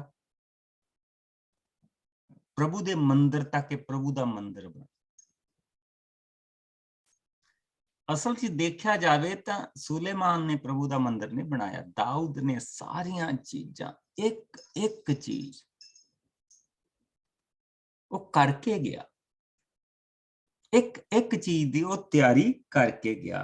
ਹੁਣ ਅਸੀਂ ਦੇਖਾਂਗੇ ਕਿ ਉਸਨੇ ਸਾਰੇ ਸੈਨਾ ਦੇ, ਜਿਹੜੇ 27ਵੇਂ ਭਾਵ ਦੇ ਵਿੱਚ ਆਉਂਦੇ ਆ, ਉਸਨੇ ਸਾਰੀ ਸੈਨਾ ਦੇ ਔਰ ਜਿੰਨੀਆਂ ਵੀ ਸਮਾਜਕ ਯਾਨੀ ਕਿ ਜਿੰਨੀਆਂ ਵੀ ਸੋਸ਼ਲ ਸੁਸਾਇਟੀਆਂ ਸੀ ਜਿਹੜੀਆਂ ਕੰਮ ਕਰਦੀਆਂ ਸੀਗੀਆਂ ਦੇਸ਼ ਨੂੰ ਚਲਾਉਣ ਦੇ ਲਈ, ਦਾਊਦ ਨੇ ਉਹਨਾਂ ਸਾਰਿਆਂ ਦਾ ਪ੍ਰਬੰਧ ਕਰਕੇ ਗਿਆ। ਸੋ ਜਿਹੜੇ ਅਸੀਂ 27ਵੇਂ ਭਾਵ ਦੇ ਵਿੱਚ ਆਉਂਦੇ ਹਾਂ ਤੇ ਅਸੀਂ ਉਹਨਾਂ ਸਾਰੀਆਂ ਚੀਜ਼ਾਂ ਨੂੰ ਦੇਖਦੇ ਹਾਂ। ਜਦੋਂ ਅਸੀਂ ਇੱਥੇ ਪੜਾਂਗੇ ਤਾਂ ਅਸੀਂ ਇੱਥੇ ਇਹਨਾਂ ਹਿੱਸਿਆਂ ਨੂੰ ਜ਼ਰੂਰ ਪੜਾਂਗੇ। ਲੇਕਿਨ ਉਸ ਤੋਂ ਬਾਅਦ ਜਿਸਲੇ ਅਸੀਂ 28ਵੇਂ ਭਾਵ ਦੇ ਵਿੱਚ ਆਉਂਦੇ ਹਾਂ ਤੇ ਦਾਊਦ ਨੇ ਫਿਰ ਆਪਣੇ ਪੁੱਤਰ ਨੂੰ ਮੰਦਿਰ ਦੇ ਲਈ ਅੰਤਮ ਹਦਾਇਤਾਂ ਦਿੱਤੀਆਂ। ਹੁਣ ਇਹ ਚੈਪਟਰ ਅਸੀਂ ਸਾਰੇ ਦਾ ਸਾਰਾ ਪੜਾਂਗੇ। ਜਿਸ ਨੂੰ ਮਿਲ ਜਾਏ ਆਪਾਂ ਇਹ ਸਾਰਾ ਚੈਪਟਰ ਯੈਸ ਇਹ ਸਾਰਾ ਚੈਪਟਰ ਪੜਾਂਗੇ। 28ਵਾਂ ਰਾਈਟ ਜੀ। ਹਾਂਜੀ। ਦਾਊਦ ਦੀਆਂ ਮੰਦਿਰ ਸੰਬੰਧੀ ਹਦਾਇਤਾਂ। ਰਾਜਾ ਦਾਊਦ ਨੇ ਸਭ ਅਧਿਕਾਰੀਆਂ ਨੂੰ ਯਰੂਸ਼ਲਮ ਵਿੱਚ ਇਕੱਠੇ ਹੋਣ ਦੇ ਲਈ ਆਗਿਆ ਦਿੱਤੀ। ਸੋ ਕਬੀਲਿਆਂ ਦੇ ਸਭ ਆਗੂ, ਸਾਰੇ ਰਾਜ ਪ੍ਰਬੰਧਕ, ਕੁੱਲਾਂ ਦੇ ਆਗੂ, ਸ਼ਾਹੀ ਧਨਵਾਲ ਤੇ ਪਸ਼ੂਆਂ ਦੇ ਪ੍ਰਬੰਧਕ, ਰਾਜਕੁਮਾਰਾਂ ਦੇ ਸਿੱਖਿਅਕ, ਸਭ ਮਹਿਲ ਦੇ ਅਧਿਕਾਰੀ, ਪ੍ਰਸਿੱਧ ਸੈਨਾਈ ਅਤੇ ਸਭ ਮਹੱਤਵਪੂਰਨ ਆਦਮੀ ਯਰੂਸ਼ਲਮ ਵਿੱਚ ਇਕੱਠੇ ਹੋਏ। ਤਦ ਰਾਜਾ ਦਾਊਦ ਨੇ ਖੜੇ ਹੋ ਕੇ ਕਹਿਣਾ ਸ਼ੁਰੂ ਕੀਤਾ, ਮੇਰੇ ਭਰਾਵੋ ਤੇ ਲੋਕੋ, ਮੈਂ ਪਵਿੱਤਰ ਨੇਮ ਦੇ ਸੰਦੂਕ ਜੋ ਪ੍ਰਭੂ ਸਾਡੇ ਪਰਮੇਸ਼ਰ ਦੇ ਪੈਰਾਂ ਦੀ ਚੌਂਕੀ ਹੈ ਦੇ ਰੱਖਣ ਲਈ ਇੱਕ ਘਰ ਬਣਾਉਣਾ ਚਾਹਿਆ ਅਤੇ ਮੈਂ ਉਸ ਦੇ ਲਈ ਪੂਰੀ ਤਿਆਰੀ ਵੀ ਕੀਤੀ ਹੈ। ਪਰ ਪ੍ਰਭੂ ਨੇ ਮੈਨੂੰ ਇਹ ਕੰਮ ਕਰਨ ਤੋਂ ਮਨਾ ਕਰ ਦਿੱਤਾ ਹੈ ਕਿਉਂਕਿ ਮੈਂ ਯੋਧਾ ਹਾਂ ਅਤੇ ਲੜਾਈਆਂ ਵਿੱਚ ਬਹੁਤ ਸਾਰਾ ਲਹੂ ਵਹਾਇਆ ਹੈ। ਪ੍ਰਭੂ ਪਰਮੇਸ਼ਰ ਨੇ ਮੈਨੂੰ ਤੇ ਮੇਰੇ ਵੰਸ਼ ਨੂੰ ਇਸਰਾਇਲ ਉੱਤੇ ਰਾਜ ਕਰਨ ਲਈ ਚੁਣਿਆ ਹੈ। ਉਸਨੇ ਸਭ ਕਬੀਲਿਆਂ ਵਿੱਚੋਂ ਯਹੂਦਾ ਨੂੰ ਚੁਣਿਆ ਹੈ, ਯਹੂਦਾ ਵਿੱਚੋਂ ਮੇਰੇ ਪਿਤਾ ਦੇ ਟੱਬਰ ਨੂੰ ਚੁਣਿਆ ਅਤੇ ਮੇਰੇ ਪਿਤਾ ਦੇ ਟੱਬਰ ਵਿੱਚੋਂ ਮੈਨੂੰ ਚੁਣਿਆ ਅਤੇ ਉਸਨੇ ਮੈਨੂੰ ਆਪਣੀ ਖੁਸ਼ੀ ਨਾਲ ਸਾਰੇ ਇਸਰਾਇਲ ਦਾ ਰਾਜਾ ਬਣਾ ਦਿੱਤਾ। ਉਸਨੇ ਮੈਨੂੰ ਵੀ ਬਹੁਤ ਸਾਰੇ ਪੁੱਤਰ ਦਿੱਤੇ ਅਤੇ ਉਹਨਾਂ ਵਿੱਚੋਂ ਮੇਰੇ ਪੁੱਤਰ ਸੁਲੇਮਾਨ ਨੂੰ ਇਸਰਾਇਲ ਅਰਥਾਤ ਆਪਣੇ ਰਾਜ ਦਾ ਰਾਜਾ ਹੋਣ ਲਈ ਚੁਣਿਆ ਹੈ। ਪ੍ਰਭੂ ਨੇ ਮੈਨੂੰ ਕਿਹਾ ਸੀ, ਤੇਰਾ ਪੁੱਤਰ ਸੁਲੇਮਾਨ ਮੇਰੇ ਲਈ ਮੰਦਿਰ ਬਣਾਵੇਗਾ ਕਿਉਂਕਿ ਮੈਂ ਉਸਨੂੰ ਆਪਣਾ ਪੁੱਤਰ ਹੋਣ ਦੇ ਲਈ ਚੁਣਿਆ ਹੈ ਅਤੇ ਮੈਂ ਉਸਦਾ ਪਿਤਾ ਹੋਵਾਂਗਾ। ਮੈਂ ਉਸਦੇ ਰਾਜ ਨੂੰ ਹਮੇਸ਼ਾ ਦੇ ਲਈ ਪੱਕਿਆ ਕਰਾਂਗਾ ਜੇਕਰ ਉਹ ਅੱਜ ਵਾਂਗ ਹਮੇਸ਼ਾ ਮੇਰੇ ਹੁਕਮਾਂ ਤੇ ਨਿਯਮਾਂ ਦੀ ਪਾਲਣਾ ਕਰਦਾ ਰਹੇਗਾ। ਇਸ ਲਈ ਮੇਰੇ ਲੋਕੋ, ਮੈਂ ਆਪਣੇ ਪਰਮੇਸ਼ਰ ਦੇ ਸਾਹਮਣੇ ਅਤੇ ਇਜ਼ਰਾਈਲੀ ਸਾਰੀ ਸੰਗਤ ਦੇ ਸਾਹਮਣੇ ਤੁਹਾਨੂੰ ਹਦਾਇਤ ਕਰਦਾ ਹਾਂ ਕਿ ਤੁਸੀਂ ਪਰਮੇਸ਼ਰ ਦੀ ਹਰ ਆਗਿਆ ਦੀ ਧਿਆਨ ਪੂਰਵਕ ਪਾਲਣਾ ਕਰਨਾ ਤਾਂ ਜੋ ਤੁਸੀਂ ਇਸ ਸੁੰਦਰ ਉਪਜਾਊ ਧਰਤੀ ਦੇ ਮਾਲਕ ਬਣੇ ਰਹੋ ਅਤੇ ਅੱਗੇ ਆਉਣ ਵਾਲੀਆਂ ਆਪਣੀਆਂ ਪੀੜ੍ਹੀਆਂ ਨੂੰ ਇਸ ਨੂੰ ਸੌਂਪੋ। ਤਦ ਦਾਊਦ ਨੇ ਸੁਲੇਮਾਨ ਨੂੰ ਕਿਹਾ, ਮੇਰੇ ਪੁੱਤਰ, ਮੇਰੀ ਤੈਨੂੰ ਹਦਾਇਤ ਹੈ ਕਿ ਤੂੰ ਆਪਣੇ ਪਿਤਾ ਦੇ ਪਰਮੇਸ਼ਰ ਉੱਤੇ ਆਪਣੇ ਪੂਰੇ ਦਿਲ ਤੇ ਇੱਛਾ ਨਾਲ ਵਿਸ਼ਵਾਸ ਰੱਖਣਾ। ਉਹ ਸਾਡੇ ਦਿਲਾਂ ਦੇ ਅੰਦਰ ਕੀ ਹੈ ਅਤੇ ਸਾਡੇ ਵਿਚਾਰਾਂ ਨੂੰ ਜਾਣਦਾ ਹੈ। ਜੇਕਰ ਤੂੰ ਉਸ ਕੋਲ ਜਾਵੇਂਗਾ ਤਾਂ ਉਹ ਤੈਨੂੰ ਸਵੀਕਾਰ ਕਰੇਗਾ, ਪਰ ਜੇਕਰ ਤੂੰ ਉਸ ਤੋਂ ਦੂਰ ਜਾਵੇਂਗਾ ਤਾਂ ਉਹ ਤੈਨੂੰ ਰੱਦ ਦੇਵੇਗਾ। ਤੂੰ ਇਸ ਗੱਲ ਦਾ ਧਿਆਨ ਰੱਖਣਾ ਕਿ ਪ੍ਰਭੂ ਤੈਨੂੰ ਹਮੇਸ਼ਾ ਮੰਦਿਰ ਬਣਾਉਣ ਦੇ ਲਈ ਚੁਣਿਆ ਹੈ। ਇਸ ਲਈ ਤੂੰ ਤਕੜਾ ਹੋ ਅਤੇ ਇਹ ਕੰਮ ਪੂਰਾ ਕਰ। ਤਦ ਦਾਊਦ ਨੇ ਆਪਣੇ ਪੁੱਤਰ ਸੁਲੇਮਾਨ ਨੂੰ ਮੰਦਿਰ ਦੀ ਇਮਾਰਤ ਦਾ ਨਕਸ਼ਾ ਦਿੱਤਾ, ਜਿਸ ਵਿੱਚ ਕਮਰੇ, ਭੰਡਾਰ, ਉੱਪਰਲੇ ਕਮਰੇ, ਅੰਦਰਲੇ ਕਮਰੇ ਅਤੇ ਅਤਿ ਪਵਿੱਤਰ ਥਾਂ ਸਨ। ਉਸਨੇ ਜੋ ਕੁਝ ਉਸਦੇ ਮਨ ਵਿੱਚ ਸੀ ਉਹ ਸਭ ਦਾ ਵਿਹੜਿਆਂ, ਚਾਰੇ ਪਾਸੇ ਦੇ ਕਮਰਿਆਂ ਅਤੇ ਅਰਪਿਤ ਕੀਤੀਆਂ ਚੀਜ਼ਾਂ ਰੱਖਣ ਵਾਲੇ ਭੰਡਾਰਾਂ ਦੇ ਨਕਸ਼ੇ ਦਿੱਤੇ। ਦਾਊਦ ਨੇ ਆਪਣੇ ਪੁੱਤਰ ਨੂੰ ਪੁਰੋਹਿਤਾਂ ਤੇ ਲੇਵੀਆਂ ਦੇ ਕੰਮਾਂ ਦੀਆਂ ਯੋਜਨਾਵਾਂ ਕਿ ਕਿਸ ਤਰ੍ਹਾਂ ਉਹ ਮੰਦਿਰ ਵਿੱਚ ਸੇਵਾ ਦਾ ਕੰਮ ਕਰਨਗੇ ਅਤੇ ਉਸ ਅੰਦਰਲੇ ਪਵਿੱਤਰ ਭਾਂਡਿਆਂ ਦੀ ਦੇਖਭਾਲ ਕਰਨਗੇ ਬਾਰੇ ਦੱਸਿਆ। ਉਸਨੇ ਇਸ ਸੰਬੰਧ ਵਿੱਚ ਵੀ ਹਦਾਇਤਾਂ ਦਿੱਤੀਆਂ ਕਿ ਵੱਖ-ਵੱਖ ਭਾਂਡਿਆਂ ਨੂੰ ਕਿੰਨਾ ਸੋਨਾ ਚਾਂਦੀ ਲੱਗੇਗਾ, ਕਿੰਨਾ ਦੀਵੇ ਤੇ ਦਵਾਖੇ ਨੂੰ ਲੱਗੇਗਾ, ਹਰ ਚਾਂਦੀ ਦੇ ਮੇਜ਼ ਨੂੰ ਅਤੇ ਸੋਨੇ ਦੇ ਮੇਜ਼ ਨੂੰ ਜਿਨ੍ਹਾਂ ਉੱਤੇ ਚੜਾਵੇ ਦੀ ਪਵਿੱਤਰ ਰੋਟੀ ਰੱਖੀ ਜਾਂਦੀ ਸੀ। ਉਸਨੇ ਦੱਸਿਆ ਕਿ ਕਿੰਨਾ ਸ਼ੁੱਧ ਸੋਨਾ ਕਾਂਟਿਆਂ, ਕਟੋਰਿਆਂ ਤੇ ਪਿਆਲਿਆਂ ਲਈ ਲੱਗੇਗਾ ਅਤੇ ਕਿੰਨੀ ਚਾਂਦੀ ਦੂਜੇ ਭਾਂਡਿਆਂ ਤੇ ਲੱਗੇਗੀ। ਕਿੰਨਾ ਸ਼ੁੱਧ ਸੋਨਾ ਉਸ ਵੇਦੀ ਲਈ ਲੱਗੇਗਾ ਜਿਸ ਉੱਤੇ ਧੂਪ ਦਿਖਾਈ ਜਾਂਦੀ ਸੀ, ਅਤੇ ਕਿੰਨਾ ਕਰੂਬੀਆਂ ਦੇ ਰੱਥਾਂ ਉੱਤੇ ਲੱਗੇਗਾ ਜੋ ਪ੍ਰਭੂ ਦੇ ਨੇਮ ਦੇ ਸੰਦੂਕ ਉੱਤੇ ਖੰਭ ਖਿਲਾਰੀ ਖੜੇ ਸਨ। ਰਾਜਾ ਦਾਊਦ ਨੇ ਕਿਹਾ, ਇਹ ਸਭ ਹਦਾਇਤਾਂ ਉਸ ਯੋਜਨਾ ਵਿੱਚ ਲਿਖੀਆਂ ਹੋਈਆਂ ਹਨ ਜੋ ਪ੍ਰਭੂ ਨੇ ਆਪ ਪੂਰੀਆਂ ਕਰਨ ਦੇ ਲਈ ਦਿੱਤੀਆਂ ਸਨ। ਤਾਂ ਦਾਊਦ ਨੇ ਆਪਣੇ ਪੁੱਤਰ ਸੁਲੇਮਾਨ ਨੂੰ ਕਿਹਾ, ਤੂੰ ਤਕੜਾ ਤੇ ਦਲੇਰ ਹੋ ਅਤੇ ਨਿਧੜਕ ਹੋ ਕੇ ਇਹ ਸਭ ਕਰ। ਪ੍ਰਭੂ ਮੇਰਾ ਪਰਮੇਸ਼ਰ ਤੇਰੇ ਨਾਲ ਰਹੇਗਾ, ਉਹ ਤੈਨੂੰ ਉਸ ਸਮੇਂ ਤੱਕ ਛੱਡੇਗਾ ਨਹੀਂ ਅਤੇ ਤੇਰੇ ਨਾਲ ਰਹੇਗਾ ਜਦੋਂ ਤੱਕ ਤੂੰ ਇਹ ਮੰਦਿਰ ਦਾ ਕੰਮ ਪੂਰਾ ਨਾ ਕਰ ਲਵੇਂ। ਪੁਰੋਹਿਤ ਤੇ ਲੇਵੀਆਂ ਨੂੰ ਉਹਨਾਂ ਦਾ ਕੰਮ ਦੱਸ ਦਿੱਤਾ ਗਿਆ ਹੈ ਅਤੇ ਹਰ ਤਰ੍ਹਾਂ ਦੇ ਚੰਗੇ ਕਾਰੀਗਰ ਤੇਰੀ ਮਦਦ ਕਰਨ ਲਈ ਤਿਆਰ ਹਨ। ਸਭ ਲੋਕ ਅਤੇ ਉਹਨਾਂ ਦੇ ਆਗੂ ਤੇਰੀ ਆਗਿਆ ਮੰਨਣਗੇ। ਹੁਣ ਅਗਰ ਤੁਸੀਂ ਪ੍ਰਭੂ ਦੇ ਵਚਨ ਦੇ ਵਿੱਚ ਇੱਥੇ ਧਿਆਨ ਦੇ ਨਾਲ ਦੇਖੋਗੇ, ਇਸ ਮੰਦਿਰ ਦੇ ਉੱਤੇ ਸਿਰਫ ਸੁਲੇਮਾਨ ਦਾ ਨਾਮ ਲੱਗਦਾ ਹੈ। ਇਹਨੂੰ ਸੁਲੇਮਾਨ ਦਾ ਮੰਦਿਰ ਕਿਹਾ ਜਾਂਦਾ ਕਿਉਂਕਿ ਸੁਲੇਮਾਨ ਦੇ ਸਮੇਂ ਦੇ ਵਿੱਚ ਇਹ ਮੰਦਿਰ ਬਣਾਇਆ ਗਿਆ। ਬਾਏ ਦਾ ਵੇ, ਜਿਹੜੇ ਤੁਸੀਂ ਸਾਡੇ ਨਾਲ ਲੇਟ ਜੁੜੇ ਆ, ਅਸੀਂ ਪਹਿਲੇ ਇਤਿਹਾਸ ਦੇ ਵਿੱਚ ਆ। ਪਹਿਲਾ ਇਤਿਹਾਸ ਉਸ ਦੀ 28ਵਾਂ ਭਾਗ ਪੜ੍ਹਿਆ ਗਿਆ। ਅਸੀਂ ਇਹ ਦੇਖਦੇ ਪਏ ਆ ਕਿ ਦਾਊਦ ਨੇ ਜਿਸਲੇ ਸੁਲੇਮਾਨ ਨੂੰ ਰਾਜਾ ਬਣਾ ਦਿੱਤਾ ਤੇ ਉਸਦੇ ਗੱਭੇ ਦਾ ਜਿਹੜਾ ਸਮਾਂ ਸੀ, ਉਹ ਦਾਊਦ ਨੇ ਆਪਣੇ ਉਹ ਦਿਨ ਕਿੱਦਾਂ ਗੁਜ਼ਾਰੇ। ਨਾ ਜਿਹੜਾ ਇੱਥੇ ਦਾਊਦ ਦੇ ਉੱਤੇ ਇਲਜ਼ਾਮ ਲਾਇਆ ਜਾਂਦਾ, ਉਹ ਇਹ ਲਾਇਆ ਜਾਂਦਾ ਕਿ ਦਾਊਦ ਨੂੰ ਇੱਕ ਸੋਹਣੀ ਸੁਨੱਖੀ ਕੁੜੀ ਦੇ ਦਿੱਤੀ ਗਈ ਸੀ, ਸੋ ਦਾਊਦ ਨੇ ਆਪਣਾ ਸਮਾਂ ਉਹਦੇ ਨਾਲ ਬਿਤਾਇਆ। That is not true। ਉਹ ਦਾਊਦ ਦੀ ਇੱਕ ਫਿਜ਼ੀਕਲ ਕੰਡੀਸ਼ਨ ਸੀ ਕਿ ਉਸ ਨੂੰ ਰਾਤ ਦਿਨ ਠੰਡ ਲੱਗਦੀ ਸੀ, ਉਹ ਰਾਤ ਨੂੰ ਸੌਂ ਨਹੀਂ ਸੀ ਸਕਦਾ, ਸੋ ਉਹਦਾ ਪ੍ਰਬੰਧ ਕੀਤਾ ਗਿਆ ਸੀ। ਔਰ ਅਸੀਂ ਉਹ ਪਹਿਲਾਂ ਵੀ ਦੇਖ ਲਿਆ ਕਿ that is a condition। ਅੱਜ ਵੀ ਸਾਨੂੰ ਇਹ ਕਿਹਾ ਜਾਂਦਾ ਕਿ ਜਿਸ ਵੇਲੇ ਲੋਕ ਠੰਡੇ ਪਾਣੀ ਦੇ ਵਿੱਚ ਡਿੱਗ ਜਾਂਦੇ ਜਾਂ ਠੰਡ ਦੇ ਨਾਲ ਲੋਕ ਹੁੰਦੇ ਆ, ਤੇ ਜਿਹੜੇ ਫਸਟ ਏਡ ਵਾਲੇ ਉਹ ਇਹ ਕਹਿੰਦੇ ਆ ਕਿ ਦੋ ਕੱਲਾ ਨਾ ਰਹੋ, ਦੋ ਜੁੜ ਕੇ ਰਹੋ, ਤਾਂ ਕਿ ਤੁਹਾਨੂੰ ਇੱਕ ਦੂਜੇ ਦੀ ਬਾਡੀ ਹੀਟ ਦੇ ਨਾਲ ਤੁਸੀਂ ਜਿਉਂਦੇ ਰਹਿ ਸਕੋ। ਸੋ ਇਹ ਅੱਜ ਪ੍ਰੂਵਨ ਫੈਕਟ ਆ। ਲੇਕਿਨ ਜਿਹੜੀ ਸੱਚਾਈ ਆ ਉਹ ਇਹ ਹੈ ਕਿ ਦਾਊਦ ਨੇ ਆਪਣਾ ਇਹ ਸਾਰਾ ਸਮਾਂ, ਜਿਸ ਵੇਲੇ ਅਸੀਂ ਬੇਸਿਕਲੀ 23ਵੇਂ ਭਾਗ ਤੋਂ ਚੱਲੇ ਸੀਗੇ, ਕਿ ਦਾਊਦ ਨੇ ਆਪਣਾ ਇਹ ਸਾਰਾ ਸਮਾਂ ਮੰਦਿਰ ਦੀ ਤਿਆਰੀ ਦੇ ਉੱਤੇ ਲਾਇਆ। ਦਾਊਦ ਨੇ ਆਪਣਾ ਇਹ ਸਾਰਾ ਸਮਾਂ ਆਪਣੇ ਪੁੱਤਰ ਦੇ ਆਲੇ ਦੁਆਲੇ ਸੈਨਾ ਨੂੰ ਉਹਦੀ ਜਗ੍ਹਾ ਤੇ ਸੈੱਟ ਕੀਤਾ। ਦਾਊਦ ਨੇ ਜਿਹੜੀਆਂ ਸੋਸ਼ਲ ਸਰਵਿਸਿਜ਼ ਸੀਗੀਆਂ ਉਹਨਾਂ ਦੇ ਕੰਮਾਂ ਨੂੰ ਸੈੱਟ ਕੀਤਾ, ਔਰ ਜਿੰਨੇ ਵੀ ਉਸਦੇ ਮੰਤਰੀ ਸੰਤਰੀ ਜਿਹੜੇ ਪੁਰੋਹਿਤ ਸੀਗੇ, ਪੁਰੋਹਿਤਾਂ ਦੇ ਕੰਮਾਂ ਦਿੱਤਾ, ਸੰਗੀਤਕਾਰਾਂ ਦੇ ਕੰਮਾਂ ਨੂੰ ਸੈੱਟ ਕੀਤਾ ਗਿਆ। ਸਾਰੀ ਚੀਜ਼ ਨੂੰ ਉਸਨੇ ਸੈਟ ਅਪ ਕੀਤਾ। ਹੋਰ ਕੀ ਚਾਹੀਦਾ ਇੱਕ ਇਨਸਾਨ ਜਿਸ ਦਾ ਬਾਪ ਉਸਦੇ ਲਈ ਇੰਨਾ ਕੁਛ ਕਰਕੇ ਜਾਏ। ਲੇਕਿਨ ਅਸੀਂ ਇਹ ਦੇਖਦੇ ਪਏ ਹਾਂ ਕਿ ਇਹ ਸਾਰੀ ਤਿਆਰੀ ਦੇ ਵਿੱਚ ਦਾਊਦ ਨੇ ਆਖਰੀ ਹਦਾਇਤਾਂ ਜਿਹੜੀਆਂ ਆਪਣੇ ਪੁੱਤਰ ਨੂੰ ਦਿੱਤੀਆਂ, ਉਸਨੇ ਉਹ ਹਦਾਇਤਾਂ ਸਾਰੀ ਕੌਮ ਦੇ ਸਾਹਮਣੇ ਉਸਨੂੰ ਦਿੱਤੀਆਂ। ਕੌਮ ਕਹਿਣ ਦਾ ਕੀ ਮਤਲਬ ਕਿ ਕੌਮ ਦੇ ਜਿਹੜੇ ਲੀਡਰ ਆ, ਜਿਹੜੇ 12 ਟ੍ਰਾਈਬਸ ਦੇ ਵਿੱਚੋਂ ਲੀਡਰ ਆਏ ਹੋ ਆ, ਜਿਹੜੇ ਉੱਥੇ ਖੜੇ ਆ, ਉਹਨਾਂ ਨੂੰ ਇਕੱਠੇ ਕਰਕੇ ਦਾਊਦ ਨੇ ਆਪਣੇ ਪੁੱਤਰ ਨੂੰ ਉਹ ਸਾਰੀਆਂ ਹਦਾਇਤਾਂ ਉੱਥੇ ਦਿੱਤੀਆਂ। ਔਰ ਉਸਨੂੰ ਕਿਹਾ, ਤੂੰ ਦਲੇਰ ਹੋ, ਤਕੜਾ ਹੋ ਬਸ, ਔਰ ਇਹ ਕੰਮ ਤੂੰ ਸਾਰੇ ਦਾ ਸਾਰਾ ਕਰ।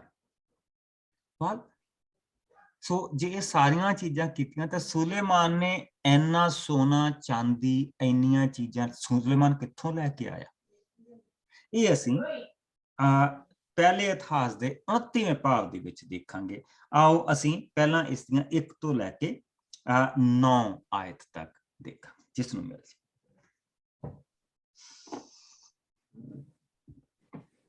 ਮੰਦਿਰ ਦੀ ਇਮਾਰਤ ਲਈ ਦਾਨ। ਤਦ ਰਾਜਾ ਦਾਊਦ ਨੇ ਪੂਰੀ ਇਜ਼ਰਾਈਲੀ ਸੰਗਤ ਨੂੰ ਕਿਹਾ, ਪਰਮੇਸ਼ਰ ਨੇ ਮੇਰੇ ਪੁੱਤਰ ਸੁਲੇਮਾਨ ਨੂੰ ਚੁਣਿਆ ਹੈ, ਪਰ ਅਜੇ ਬਾਲਕ ਹੈ ਅਤੇ ਬਹੁਤ ਅਨੁਭਵੀ ਨਹੀਂ ਹੈ। ਪਰ ਕੰਮ ਬਹੁਤ ਵੱਡਾ ਹੈ, ਕਿਉਂਕਿ ਇਹ ਮਨੁੱਖਾਂ ਦੇ ਰਹਿਣ ਲਈ ਮਹਿਲ ਨਹੀਂ ਹੈ, ਸਗੋਂ ਪ੍ਰਭੂ ਪਰਮੇਸ਼ਰ ਦਾ ਮੰਦਰ ਹੈ। ਮੈਂ ਪੂਰੀ ਕੋਸ਼ਿਸ਼ ਕਰਕੇ ਇਹ ਸਮਾਨ ਮੰਦਰ ਦੇ ਲਈ ਤਿਆਰ ਕੀਤਾ ਹੈ। ਸੋਨਾ, ਚਾਂਦੀ, ਕੈਹਾਂ, ਲੋਹਾ, ਦਿਆਰ, ਬਲੌਰ, ਪੱਥਰ, ਹੀਰੇ, ਅਨਮੋਲ ਪੱਥਰ ਅਤੇ ਬਹੁਤ ਸਾਰਾ ਸੰਗਮਰਮਰ। ਇਸ ਤੋਂ ਇਲਾਵਾ ਮੈਂ ਆਪਣੇ ਵਿਅਕਤੀਗਤ ਧਨ ਵਿੱਚੋਂ ਬਹੁਤ ਸਾਰਾ ਸੋਨਾ ਚਾਂਦੀ ਦਿੱਤਾ ਹੈ, ਕਿਉਂਕਿ ਮੈਂ ਪਰਮੇਸ਼ਰ ਨੂੰ ਪਿਆਰ ਕਰਦਾ ਹਾਂ। ਮੈਂ 1 ਲੱਖ ਕਿਲੋ ਸ਼ੁੱਧ ਸੋਨਾ ਤੇ 2.5 ਲੱਖ ਕਿਲੋ ਸ਼ੁੱਧ ਚਾਂਦੀ ਦਿੱਤੀ ਹੈ। ਇਹ ਸਭ ਦੀਵਾਰਾਂ ਉੱਤੇ ਮੜਨ ਲਈ ਤੇ ਉਹਨਾਂ ਚੀਜ਼ਾਂ ਲਈ ਹੈ ਜੋ ਕਾਰੀਗਰ ਲੋਕ ਬਣਾਉਣਗੇ। ਹੁਣ ਕੌਣ ਤੁਹਾਡੇ ਵਿੱਚੋਂ ਪ੍ਰਭੂ ਨੂੰ ਖੁੱਲੇ ਦਿਲ ਨਾਲ ਭੇਂਟ ਕਰਾਂਗਾ? ਤੁਹਾਡੇ ਵਿੱਚੋਂ ਪ੍ਰਭੂ ਨੂੰ ਖੁੱਲੇ ਦਿਲ ਨਾਲ ਭੇਂਟ ਕਰਾਂਗਾ। ਤਦ ਕੁੱਲਾਂ ਦੇ ਆਗੂਆਂ, ਕਬੀਲਿਆਂ, ਅਧਿਕਾਰੀਆਂ ਤੇ ਸੈਨਾਪਤੀਆਂ ਦੇ ਸ਼ਾਹੀ ਧਨ ਮੱਲ ਦੇ ਪ੍ਰਬੰਧਕਾਂ ਨੇ ਖੁਸ਼ੀ ਨਾਲ ਇਹ ਕੁਝ ਮੰਦਰ ਲਈ ਭੇਂਟ ਕੀਤਾ। 2.25 ਲੱਖ ਕਿਲੋ ਸੋਨਾ, 10,000 ਸੋਨੇ ਦੇ ਸਿੱਕੇ, 3.5 ਲੱਖ ਕਿਲੋ ਚਾਂਦੀ, 6 ਲੱਖ ਕਿਲੋ ਕੈਹਾਂ ਤੇ 35 ਲੱਖ ਕਿਲੋ ਲੋਹਾ। ਜਿਨ੍ਹਾਂ ਕੋਲ ਅਨਮੋਲ ਪੱਥਰ ਸਨ, ਉਹਨਾਂ ਨੇ ਗੇਰਸ਼ੋਨ ਕੁਲ ਦੇ ਯਹੀਏਲ ਦੇ ਹੱਥੀਂ ਪ੍ਰਭੂ ਦੇ ਮੰਦਰ ਦੇ ਖਜ਼ਾਨੇ ਵਿੱਚ ਦੇ ਦਿੱਤੇ। ਸੋ ਲੋਕਾਂ ਨੇ ਖੁਸ਼ੀ ਨਾਲ ਪ੍ਰਭੂ ਨੂੰ ਇਹ ਸਭ ਭੇਂਟ ਕੀਤਾ ਤੇ ਸਭ ਲੋਕ ਖੁਸ਼ ਸਨ ਕਿ ਇੰਨਾ ਕੁਝ ਦਿੱਤਾ ਗਿਆ ਹੈ। ਰਾਜਾ ਦਾਊਦ ਵੀ ਬੇਅੰਤ ਖੁਸ਼ ਸੀ। ਆਮੀਨ। ਜਿੰਨਾ ਕੁਛ ਰਾਜਾ ਦਾਊਦ ਨੇ ਦਿੱਤਾ ਨਾ, ਉਸ ਦੇ ਨਾਲ ਹੀ ਸਾਰਾ ਮੰਦਿਰ ਬਣ ਸਕਦਾ ਸੀ। ਜੋ ਕੁਛ ਲੋਕਾਂ ਨੇ ਦਿੱਤਾ ਉਹ ਬਿਯੋਂਡ ਸੀ। ਇਹ ਮੰਦਿਰ ਦੇ ਖਜ਼ਾਨੇ ਦੇ ਵਿੱਚ ਰੱਖਿਆ ਗਿਆ ਸੀ। ਔਰ ਹੁਣ ਤੁਸੀਂ ਦੇਖ ਸਕਦੇ ਆ ਕਿ ਦਾਊਦ ਸਾਰਾ ਕੁਛ, ਧਨ ਚਾਹੀਦਾ ਸੀ, ਦਾਊਦ ਉਹ ਕਰਕੇ ਗਿਆ। ਹੀਰੇ ਮੋਤੀ ਚਾਹੀਦੇ ਸੀ, ਦਾਊਦ ਕਰਕੇ ਗਿਆ। ਲੱਕੜ ਚਾਹੀਦੀ ਸੀ, ਦਾਊਦ ਨੇ ਲੱਕੜਾਂ ਤੱਕ ਸਾਰਾ ਪ੍ਰਬੰਧ ਕਰਕੇ ਗਿਆ ਸੀ। ਕਾਰੀਗਰ ਜਿਨ੍ਹਾਂ ਨੇ ਮੰਦਿਰ ਬਣਾਉਣਾ ਸੀ, ਉਹਨਾਂ ਦੀ ਤਿਆਰੀ ਕਰਕੇ ਦਾਊਦ ਗਿਆ ਸੀ।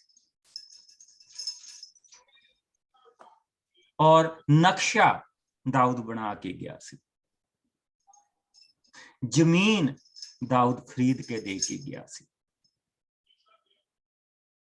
ਹੋਰ ਕੀ ਚਾਹੀਦਾ? ਇਹ ਸਭ ਕੁਝ ਦਾਊਦ ਕਰਕੇ ਗਿਆ ਸੀ। ਔਰ ਉਸਨੇ ਆਪਣੇ ਪੁੱਤਰ ਨੂੰ ਕਿਹਾ ਸੀ ਕਿ ਤੂੰ ਸਿਰਫ ਮੰਦਿਰ ਬਣਾਉਣਾ। ਹੁਣ ਕੋਈ ਜਾਣਾ ਇਸ ਨੂੰ 10 ਆਇਤ ਤੋਂ ਲੈ ਕੇ ਇਸ ਦੇ ਅਖੀਰ ਤੱਕ, ਇਸ ਦੇ 25 ਆਇਤ ਤੱਕ ਪੜ੍ਹਦਾ, ਫਿਰ ਅਸੀਂ ਵਾਪਸ ਜਾਵਾਂਗੇ। 1 ਮਿੰਟ ਮੈਨੂੰ ਦਿਓ, ਤੁਸੀਂ ਇਸ ਹਿੱਸੇ ਨੂੰ ਪੜ੍ਹੋ, ਮੈਂ ਤੁਹਾਡੇ ਲੱਗ ਗਈ ਹਾਂ ਇੱਥੇ। ਸੋ ਗੋ ਹੈਡ ਰੀਡ।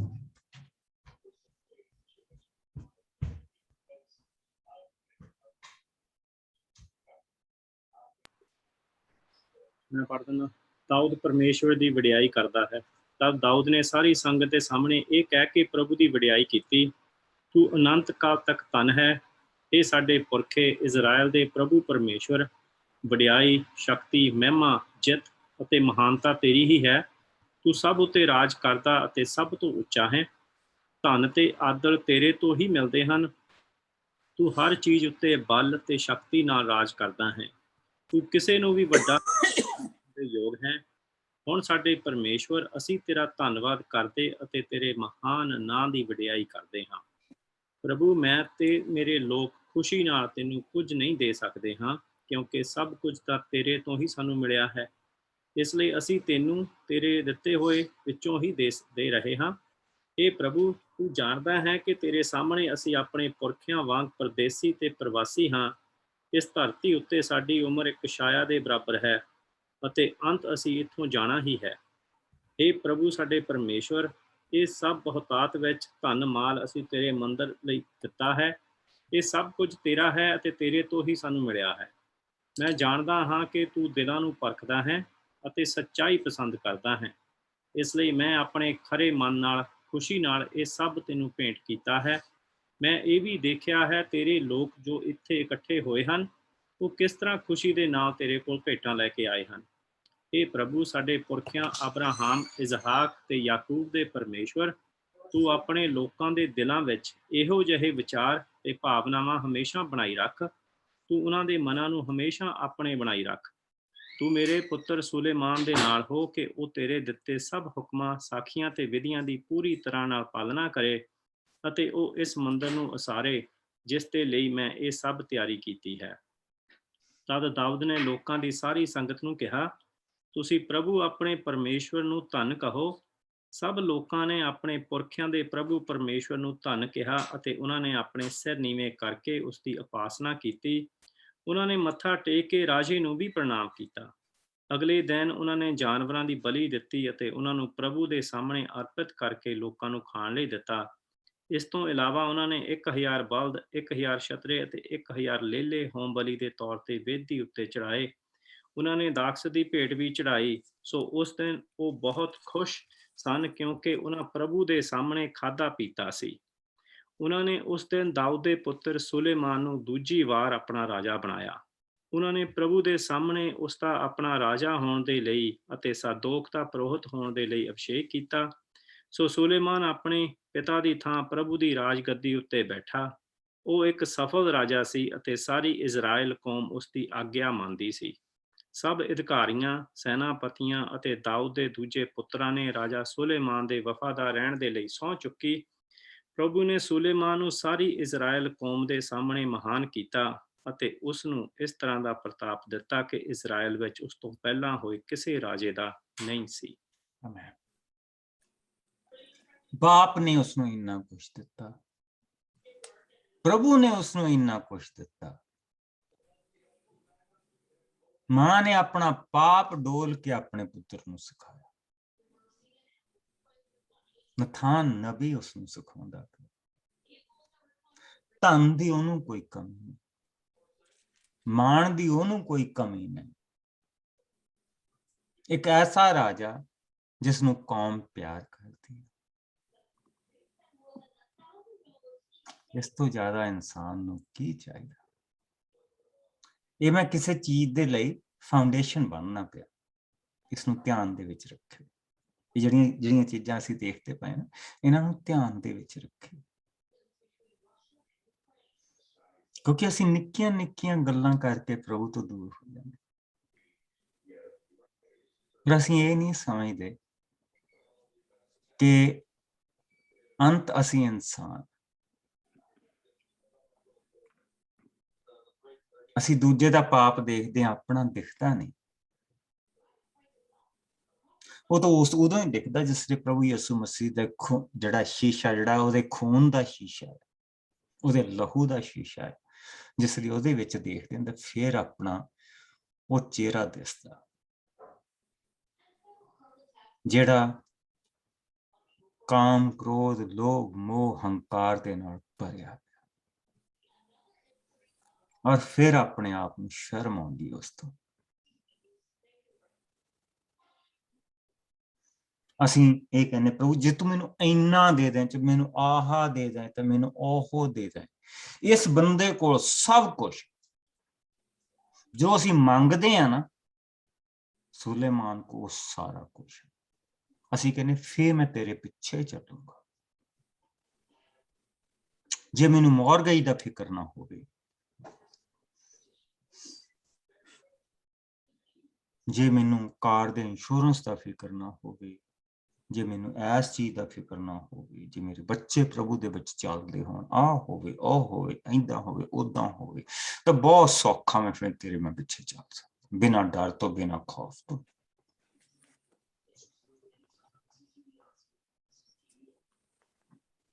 ਅਗਰ ਅੱਜ ਸੁਲੇਮਾਨ ਨੂੰ ਦੇਖੀਏ ਤਾਂ ਸਭ ਕੁਝ,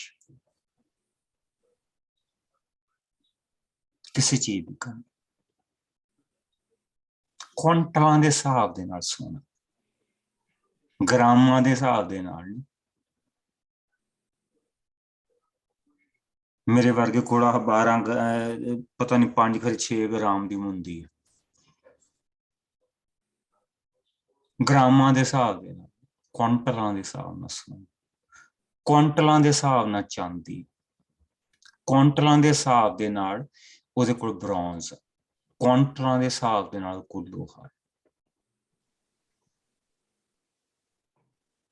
ਲੱਕੜ ਤਿਆਰ ਪਈ ਆ। ਇੱਕ ਮੰਦਿਰ ਦੇ ਨਹੀਂ ਉਹ 20 ਮੰਦਿਰ ਬਣਾ ਸਕਦਾ ਉਹਦੇ। ਲੋਕ ਉਹਦੇ ਨਾਲ ਦੁਸ਼ਮਣ ਕੋਈ ਨਹੀਂ, ਪਿਆਰ ਕਰਨ ਵਾਲੇ ਉਹਦੇ ਨਾਲ। ਦੁਸ਼ਮਣ 4 ਜਾਂ 5 ਹੋਣਗੇ, ਪਰ ਪਿਆਰ ਕਰਨ ਵਾਲਿਆਂ ਦੀ ਗਿਣਤੀ 4 ਤੋਂ 5 ਲੱਖ, ਇਨਕਲੂਡਿੰਗ ਉਹ ਕੌਮਾਂ ਜਿਹੜੀਆਂ ਪ੍ਰਭੂ ਦੇ ਵਿੱਚ ਵੀ ਨੇ। ਸੋਲੋਮਨ ਨੂੰ ਪਿਆਰ ਕਰਦੇ ਕਿਉਂਕਿ ਉਹ ਦਾਊਦ ਦਾ ਪੁੱਤਰ। ਨਾ ਰਾਜ ਦੁਸ਼ਮਣ ਸੀ, ਪਿਤਾ ਨੂੰ ਰਾਜ ਨਹੀਂ ਮਿਲਿਆ। ਸੋ ਹੁਣ ਅਸੀਂ ਇੱਕ ਐਸੇ ਹਿੱਸੇ ਦੇ ਵਿੱਚ ਆਉਣ ਲੱਗੇ ਹਾਂ ਜਿਸ ਨੂੰ ਅਸੀਂ ਸਿੱਖਾਂਗੇ ਕਿ ਰਾਜਾ ਦਾਊਦ ਨੇ ਮਰਨ ਤੋਂ ਪਹਿਲਾਂ ਉਸਨੂੰ ਪੋਲੀਟੀਕਲ ਚੀਜ਼ਾਂ 2-3 ਸਮਝਾਈਆਂ ਜਿਹੜੀਆਂ ਉਸਨੇ ਕਰਨੀਆਂ। ਹੁਣ ਅਸੀਂ ਵਾਪਸ ਆਪਣੇ ਪਹਿਲੇ ਰਾਜਾ ਦੇ ਵਿੱਚ ਜਾਵਾਂਗੇ। ਸੋ ਇਹ ਅੰਤਮ ਹਦਾਇਤਾਂ ਜੋ ਰਾਜਾ ਦਾਊਦ ਨੇ ਦਿੱਤੀਆਂ। ਸੋ ਇੱਥੇ ਅੱਜ ਆਪਾਂ ਖਤਮ ਕਰਾਂਗੇ। ਸੋ 1 ਆਇਤ ਤੋਂ ਲੈ ਕੇ 9 ਆਇਤ ਤੱਕ ਪੜਾਂਗੇ। ਮੈਂ ਤੁਹਾਨੂੰ ਇੱਧਰ ਉੱਧਰ ਲੈ ਕੇ ਨਹੀਂ ਸੀ ਜਾਣਾ ਮੰਗਦਾ, ਲੇਕਿਨ ਇਹ ਬਹੁਤ ਇੰਪੋਰਟੈਂਟ ਸੀ ਇਹਨਾਂ ਚੀਜ਼ਾਂ ਨੂੰ ਦੇਖਣਾ ਕਿ ਸੁਲੇਮਾਨ ਦੇ ਕੋਲ ਸਭ ਕੁਝ, ਉਹਦੇ ਕੋਲ ਧਨ ਜਿੰਨਾ ਉਹਨੂੰ ਚਾਹੀਦਾ, ਧਨ ਮਾਲ ਉਹਦੇ ਕੋਲ ਲੋਕ ਜਿੰਨੇ ਉਹਨੂੰ ਚਾਹੀਦੇ, ਸੈਨਾ ਦੇ ਸਾਰੇ ਕੰਮ ਸੈੱਟ, ਸੋਸ਼ਲ ਸਟਰਕਚਰ ਸਾਰਾ ਸੈੱਟ। ਉਹਦੀ ਇੱਕੋ ਹੀ ਜੌਬ ਆ, ਮੰਦਿਰ ਬਣਾਉਣਾ।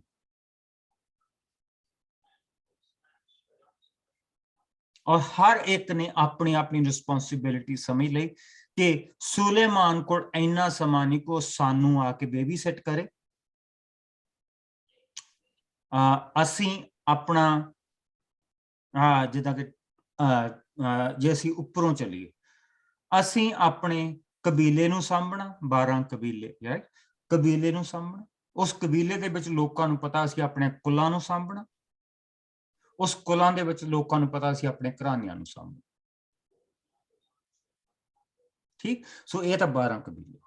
ਸੈਨਾ ਨੂੰ ਪਤਾ ਕਿ ਸੁਲੇਮਾਨ ਕੋਈ ਏਦਾਂ ਦਾ ਸਮਾਂ ਹੈ ਨਹੀਂ, ਉਸਨੇ ਪ੍ਰਭੂ ਦਾ ਮੰਦਿਰ ਬਣਾਉਣਾ। ਸੋ ਅਸੀਂ ਆਪਣਾ ਆਪਣਾ ਕੰਮ ਸਾਂਭਣਾ, ਉੱਤਰ ਪੂਰਬ ਪੱਛਮ ਉੱਤਰ ਦੱਖਣ, ਔਰ ਜਿੰਨਾ ਵੀ ਉਹਨਾਂ ਦਾ ਸਮੁੰਦਰੀ ਇਲਾਕਾ, ਇਹ ਸਾਰੇ ਕੰਮ ਅਸੀਂ ਸਾਂਭਣੇ। ਸੋਸ਼ਲ ਸਟਰਕਚਰ ਜਿਹੜਾ ਗਰੀਬਾਂ ਨੂੰ ਸਾਂਭਣਾ, ਵਿਧਵਾਵਾਂ ਨੂੰ ਸਾਂਭਣਾ, ਬੱਚਿਆਂ ਨੂੰ ਸਾਂਭਣਾ, ਉਹਨਾਂ ਲੋਕਾਂ ਨੂੰ ਪਤਾ ਕਿ ਅਸੀਂ ਆਪਣੇ ਕਿੱਦਾਂ ਕੰਮ ਕਰਨੇ। ਦਾਊਦ ਸਭ ਕੁਝ ਸੈੱਟ ਕਰਕੇ, ਸੁਲੇਮਾਨ ਦਾ ਇੱਕੋ ਹੀ ਕੰਮ। ਉਹ ਜਿੱਦਾਂ ਆਪਾਂ ਆਈਕਿਆ ਚੋਂ ਫਰਨੀਚਰ ਨਹੀਂ ਲੈ ਕੇ ਆਉਂਦੇ ਹੁੰਦੇ, ਉਹ ਸਾਰੀਆਂ ਚੀਜ਼ਾਂ ਹੁੰਦੀਆਂ ਤੇ ਇੰਸਟਰਕਸ਼ਨਸ ਵੀ ਹੁੰਦੀਆਂ ਕਿ ਇਹਨੂੰ ਕਿੱਦਾਂ ਜੋੜਨਾ। ਜਾਂ ਮੁਸੀਬਤ ਆ ਜਾਂਦੀ ਹੈ ਕਿ ਜਦੋਂ ਆਈਕਿਆ ਦਾ ਅਸੀਂ ਸਮਾਨ ਲਿਆ ਕੇ ਘਰ ਡੱਬਾ ਖੋਲਦੇ ਤਾਂ ਅਸੀਂ ਕਹਿੰਦੇ ਉਹ ਕਹਿੰਦਾ ਆਈਕਿਆ, ਅਸੀਂ ਕਹਿੰਦੇ ਆ ਕੀ ਆ, ਰਾਈਟ। ਸੋ ਫਿਰ ਉਹ ਜੋੜਨਾ ਮੁਸ਼ਕਲ ਹੋ ਜਾਂਦਾ। ਸਾਰੀਆਂ ਚੀਜ਼ਾਂ ਆਈਕਿਆ ਵਾਂਗੂ ਸਾਰੀਆਂ ਚੀਜ਼ਾਂ ਦਾਊਦ ਆਪਣੇ ਪੁੱਤਰ ਦੇ ਲਈ ਕਰਕੇ, ਔਰ ਉਸਨੂੰ ਅੰਤਮ ਹਦਾਇਤਾਂ ਵੀ ਦੇ ਕੇ ਕਿ ਕਿਹੜੇ ਲੋਕਾਂ ਤੋਂ ਤੈਨੂੰ ਸਾਵਧਾਨ ਰਹਿਣਾ ਪੈਣਾ, ਕਿਹਨਾਂ ਲੋਕਾਂ ਦਾ ਮਰਨਾ ਜ਼ਰੂਰੀ ਆ, ਔਰ ਇਸ ਦੇ ਵਿੱਚ ਕੋਈ ਸੰਗ ਸ਼ਰਮ ਨਾ ਕਰੀ। ਸੋ ਆਓ ਅਸੀਂ ਅੰਤਮ ਹਦਾਇਤਾਂ ਅਸੀਂ ਦੇਖਾਂਗੇ 1 ਤੋਂ ਲੈ ਕੇ 2 ਭਾਵ ਪਹਿਲਾ ਰਾਜਾ 494 ਪੰਨਾ, ਉਸਦੀ 1 ਤੋਂ ਲੈ ਕੇ 9 ਆਇਤ ਤੱਕ ਜਿਸ ਨੂੰ ਮਿਲ ਜਾਏ। ਹਾਂਜੀ, ਜਦੋਂ ਦਾਊਦ ਦੀ ਅੰਤਮ ਘੜੀ ਲਾਗੇ ਆਈ ਤਾਂ ਉਸਨੇ ਆਪਣੇ ਪੁੱਤਰ ਸੁਲੇਮਾਨ ਨੂੰ ਆਪਣੇ ਕੋਲ ਸੱਦ ਕੇ ਉਸ ਨੂੰ ਕਿਹਾ, ਮੈਂ ਉਸ ਮੌਤ ਦੇ ਰਾਹੇ ਜਾ ਰਿਹਾ ਹਾਂ ਜਿਸ ਉੱਤੇ ਹਰ ਧਰਤੀ ਵਾਸੀ ਨੂੰ ਜਾਣਾ ਹੈ। ਇਸ ਲਈ ਤੂੰ ਤਕੜਾ ਹੋ ਕੇ ਮਰਦ ਬਣ। ਤੂੰ ਪ੍ਰਭੂ ਆਪਣੇ ਪਰਮੇਸ਼ਰ ਦੀਆਂ ਸਭ ਵਿਧੀਆਂ, ਆਗਿਆਵਾਂ ਅਤੇ ਨਿਯਮਾਂ ਦੀ ਠੀਕ ਉਸੇ ਤਰ੍ਹਾਂ ਪਾਲਣਾ ਕਰਨਾ ਜਿਸ ਤਰ੍ਹਾਂ ਇਹਨਾਂ ਸਭ ਦਾ ਮੂਸਾ ਦੀ ਵਿਵਸਥਾ ਵਿੱਚ ਬਿਆਨ ਮਿਲਦਾ ਹੈ। ਇਹ ਕਾਰਨ ਤੇ ਤੂੰ ਆਪਣੇ ਹਰ ਕੰਮ ਵਿੱਚ ਹਰ ਥਾਂ ਸਫਲ ਹੋਵੇਂਗਾ ਅਤੇ ਪ੍ਰਭੂ ਵੀ ਆਪਣੀ ਉਸ ਪ੍ਰਤਿਗਿਆ ਨੂੰ ਪੂਰਾ ਕਰੇਗਾ ਜਿਸ ਬਾਰੇ ਉਸਨੇ ਮੈਨੂੰ ਕਿਹਾ ਸੀ। ਜੇਕਰ ਤੇਰੀ ਸੰਤਾਨ ਤਨੋ ਮਨੋ ਪੂਰੇ ਵਿਸ਼ਵਾਸ ਨਾਲ ਮੇਰੀਆਂ ਆਗਿਆਵਾਂ ਨੂੰ ਮੰਨਦੀ ਹੋਈ ਆਪਣੇ ਰਾਹੇ ਚੱਲੇਗੀ ਤਾਂ ਤੇਰੀ ਰਾਜਗੱਦੀ ਉਹ ਹਮੇਸ਼ਾ ਉਹ ਰਾਜ ਕਰੇਗੀ। ਤੂੰ ਸਰੂਆ ਦੇ ਪੁੱਤਰ ਯੋਆਬ ਬਾਰੇ ਵੀ ਚੰਗੀ ਤਰ੍ਹਾਂ ਨਾਲ ਜਾਣਦਾ ਹੈ ਕਿ ਉਸਨੇ ਕਿਸ ਤਰ੍ਹਾਂ ਇਜ਼ਰਾਈਲ ਦੇ ਦੋਹਾਂ ਸੈਨਾਪਤੀਆਂ ਨੇਰ ਦੇ ਪੁੱਤਰ ਅਬਨੇਰ ਅਤੇ ਯਥਰ ਦੇ ਪੁੱਤਰ ਅਮਾਸਾ ਦਾ ਕਤਲ ਕੀਤਾ। ਉਹ ਨਿਰਦੋਸ਼ੇ ਸਨ ਕਿਉਂਕਿ ਉਹਨਾਂ ਤੋਂ ਜਿਨ੍ਹਾਂ ਕਤਲਾਂ ਦਾ ਜਵਾਬ ਨੇ ਬਦਲਾ ਲਿਆ ਉਹ ਯੁੱਧ ਸਮੇਂ ਹੋਏ ਸਨ। ਸੋ ਉਸਨੇ ਨਿਰਦੋਸ਼ੀਆਂ ਨੂੰ ਮਾਰਿਆ ਜਿਨ੍ਹਾਂ ਦੇ ਖੂਨ ਦੀ ਜ਼ਿੰਮੇਵਾਰੀ ਮੇਰੇ ਸਿਰ ਅਤੇ ਅੱਜ ਮੈਂ ਇਸ ਦਾ ਨਤੀਜਾ ਵੀ ਭੁਗਤ ਰਿਹਾ ਹਾਂ। ਸੋ ਉਸ ਨਾਲ ਤੂੰ ਆਪਣੀ ਸਮਝ ਅਨੁਸਾਰ ਵਰਤਾਓ ਕਰਨਾ ਤੇ ਉਸ ਨੂੰ ਆਪਣੀ ਮੌਤ ਸਲਾਮਤੀ ਨਾਲ ਨਾ ਮਰਨ ਦੇਣਾ। ਪਰ ਤੂੰ ਗਲਿਆਦ ਨਿਵਾਸੀ ਬਰਜ਼ਲਈ ਦੇ ਪੁੱਤਰਾਂ ਨਾਲ ਭਲਾ ਵਰਤਾਓ ਕਰੀ ਅਤੇ ਉਹਨਾਂ ਨੂੰ ਆਪਣੇ ਸ਼ਾਹੀ ਲੰਗਰ ਵਿੱਚ ਖਾਣ ਦੇਵੀ, ਕਿਉਂਕਿ ਉਹ ਮੇਰੀ ਮਦਦ ਲਈ ਉਸ ਸਮੇਂ ਆਏ ਸਨ ਜਦੋਂ ਮੈਂ ਤੇਰੇ ਭਰਾ ਅਬਸ਼ਲੋਮ ਦੇ ਅੱਗੇ ਨੱਠਿਆ ਸਾਂ।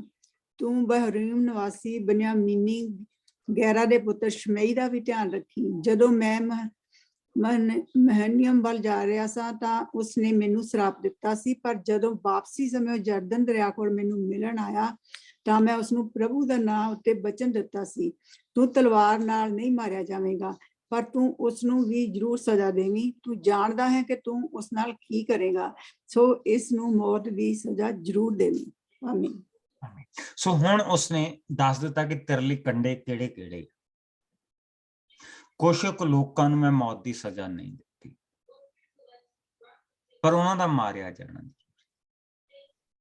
ਜੇ ਤੂੰ ਉਹਨਾਂ ਨੂੰ ਨਹੀਂ ਮਾਰੇਂਗਾ ਤੇ ਉਹ ਹਮੇਸ਼ਾ ਦੇ ਲਈ ਤੇਰੇ ਲਈ ਕੰਡੇ ਬਣ। ਅਸੀਂ ਜਿਸ ਵੇਲੇ ਦਾਊਦ ਦੀ ਸਟੋਰੀ ਨੂੰ ਪੜ੍ਹਦੇ ਹਾਂ ਨਾ, ਅਸੀਂ ਉਹ ਬਹੁਤ ਛੋਟਾ ਜਿਹਾ ਦੇਖ ਲੈਂਦੇ ਹਾਂ ਕਿ ਦਾਊਦ ਪ੍ਰਭੂ ਨੂੰ ਪਿਆਰ ਕਰਦਾ ਸੀ, ਦਾਊਦ ਨੇ ਬੈਸ਼ੀਬਾ ਦੇ ਨਾਲ ਕੀ ਕੀਤਾ, ਫਿਰ ਦਾਊਦ ਦੇ ਨਾਲ ਕੀ ਹੋਇਆ। ਅਸੀਂ ਇਹਨਾਂ ਚੀਜ਼ਾਂ ਨੂੰ ਭੁੱਲ ਜਾਂਦੇ ਹਾਂ। These are the major things. These are the main things. ਕਿ ਕਿਸ ਤਰ੍ਹਾਂ ਦਾਊਦ ਉਹਨਾਂ ਸਾਰੀਆਂ ਚੀਜ਼ਾਂ ਨੂੰ ਗਾਈਡ ਕਰਦਾ ਪਿਆ ਔਰ ਆਪਣੇ ਪੁੱਤਰ ਨੂੰ ਦੱਸਦਾ ਪਿਆ ਵੀ ਆਹ ਲੋਗੋ ਯੋਆਬ ਜਿਹੜਾ ਉਹਦਾ ਸੈਨਾਪਤੀ ਹੈ, ਉਸਨੂੰ ਪਤਾ ਹੈ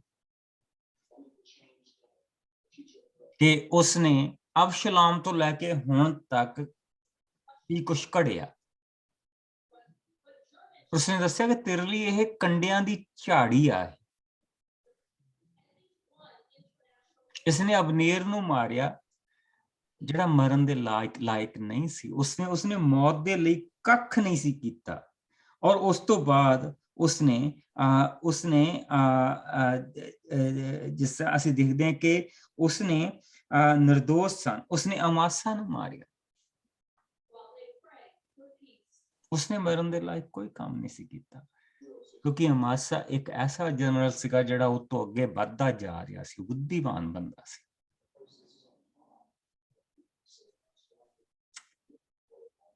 ਪਰ ਸਮਟਾਈਮਸ ਜਿਸ ਲਈ ਤੁਹਾਡੇ ਕੋਲ ਹੋਰ ਕੋਈ ਨਹੀਂ ਹੁੰਦਾ ਤਾਂ ਫਿਰ ਤੁਹਾਨੂੰ ਇੱਕ ਐਸੇ ਜਨਰਲ ਦਾ ਸਹਾਰਾ ਲੈਣਾ ਪੈਂਦਾ ਕਿ ਜਿਹੜਾ ਉੱਥੇ ਹੈਗਾ ਆ। ਲੇਕਿਨ ਹੁਣ ਬਹੁਤ ਸਾਰੇ ਜਨਰਲ, ਬਹੁਤ ਸਾਰੇ ਯੰਗ ਮੁੰਡੇ ਉੱਠ ਰਹੇ ਆ।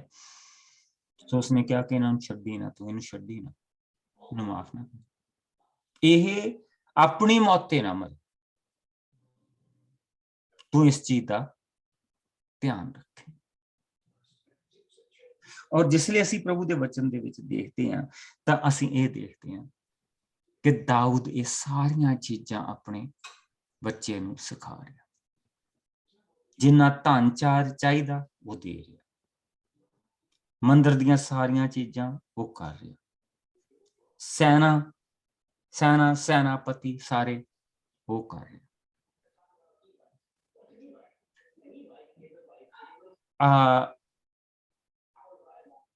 ਇਜ਼ਰਾਈਲੀ ਲੀਡਰ, ਦੂਜੀਆਂ ਕੌਮਾਂ ਦੇ ਲੀਡਰ ਉਹ ਆਏ ਆ, ਉਹਨਾਂ ਨੇ ਆਪਣੇ ਆਪ ਨੂੰ ਸੁਲੇਮਾਨ ਦੇ ਅਧੀਨ ਕੀਤਾ। 17-18 ਸਾਲ ਦਾ ਬੱਚਾ ਆ, ਕੁਛ ਨਹੀਂ ਹੈਗਾ ਹੋਰ ਕੁਛ ਵੀ, ਬਹੁਤ ਯੰਗ ਆ। ਔਰ ਦਾਊਦ ਦੇ ਸਾਰੇ ਕੰਮ ਉਸਦੇ ਲਈ ਕਰਦਾ। ਸੋ ਹੁਣ ਜਿਸ ਲਈ ਅਸੀਂ ਪ੍ਰਭੂ ਦੇ ਵਚਨ ਦੇ ਵਿੱਚ ਅੱਗੇ ਵਧਾਂਗੇ ਕੱਲ ਨੂੰ, ਤਾਂ ਅਸੀਂ ਇਹਨਾਂ ਸਾਰੀਆਂ ਚੀਜ਼ਾਂ ਨੂੰ ਪੂਰੀਆਂ ਹੁੰਦਿਆਂ ਦੇਖਾਂਗੇ ਕਿ ਕਿਸ ਤਰ੍ਹਾਂ ਉਸਨੇ ਮੰਦਿਰ ਬਣਾਉਣਾ, ਕਿਸ ਤਰ੍ਹਾਂ ਉਸਨੇ ਇਹਨਾਂ ਸਾਰੀਆਂ ਚੀਜ਼ਾਂ ਨੂੰ ਟੈਕਲ ਕਰਨਾ। ਲੇਕਿਨ ਇੱਕ ਹਿੱਸਾ ਅਸੀਂ ਅਖੀਰ ਦੇ ਵਿੱਚ ਪੜਾਂਗੇ। ਅਸੀਂ ਵਾਪਸ ਉੱਥੇ ਜਾਵਾਂਗੇ ਆਪਣੇ ਇਤਿਹਾਸ ਦੀ ਪੋਥੀ ਦੇ ਵਿੱਚ, ਪਹਿਲੇ ਇਤਿਹਾਸ ਦੀ ਪੋਥੀ ਦੇ ਵਿੱਚ, ਜਿੱਥੇ ਇੱਕ ਅੰਤਮ ਹਦਾਇਤ ਦਾਊਦ ਨੇ ਆਪਣੇ ਪੁੱਤਰ ਨੂੰ ਦਿੱਤੀ ਆ, ਔਰ ਅਸੀਂ ਉਸ ਨੂੰ ਦੇਖਾਂਗੇ। 22ਵਾਂ ਭਾਵ ਉਸਦੀ 2 ਆਇਤ ਤੋਂ ਲੈ ਕੇ ਉਸਦੀ 19 ਆਇਤ ਤੋਂ ਲੈ ਕੇ ਤੱਕ, ਜਿਸ ਨੂੰ ਮਿਲ ਜਾਓ।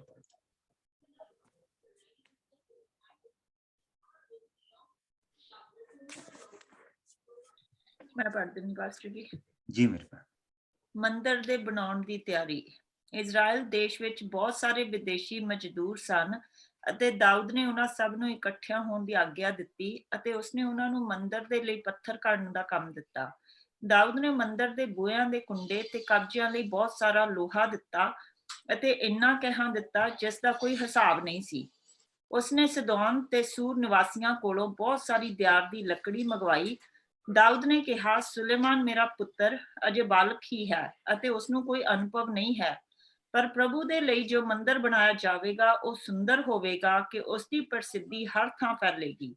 ਇਸ ਲਈ ਮੈਂ ਉਸਦੀ ਤਿਆਰੀ ਕਰਾਂਗਾ। ਸੋ ਦਾਊਦ ਨੇ ਆਪਣੇ ਮਰਨ ਤੋਂ ਪਹਿਲਾਂ ਬਹੁਤ ਸਮਾਨ ਤਿਆਰ ਕੀਤਾ। ਤਦ ਉਸਨੇ ਆਪਣੇ ਪੁੱਤਰ ਸੁਲੇਮਾਨ ਨੂੰ ਸੱਦ ਕੇ ਆਗਿਆ ਦਿੱਤੀ ਕਿ ਉਹ ਇਜ਼ਰਾਈਲ ਦੇ ਪ੍ਰਭੂ ਪਰਮੇਸ਼ਰ ਲਈ ਇੱਕ ਮੰਦਿਰ ਬਣਾਏ।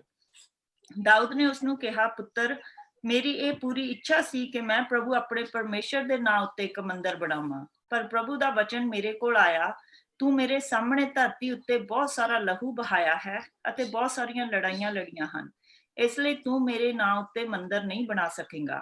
ਪਰ ਪ੍ਰਭੂ ਨੇ ਮੇਰੇ ਨਾਲ ਇਹ ਪ੍ਰਤਿੱਗਿਆ ਕੀਤੀ, ਤੇਰਾ ਇੱਕ ਪੁੱਤਰ ਹੋਵੇਗਾ ਜਿਸ ਦਾ ਨਾਂ ਸੁਲੇਮਾਨ ਹੋਵੇਗਾ।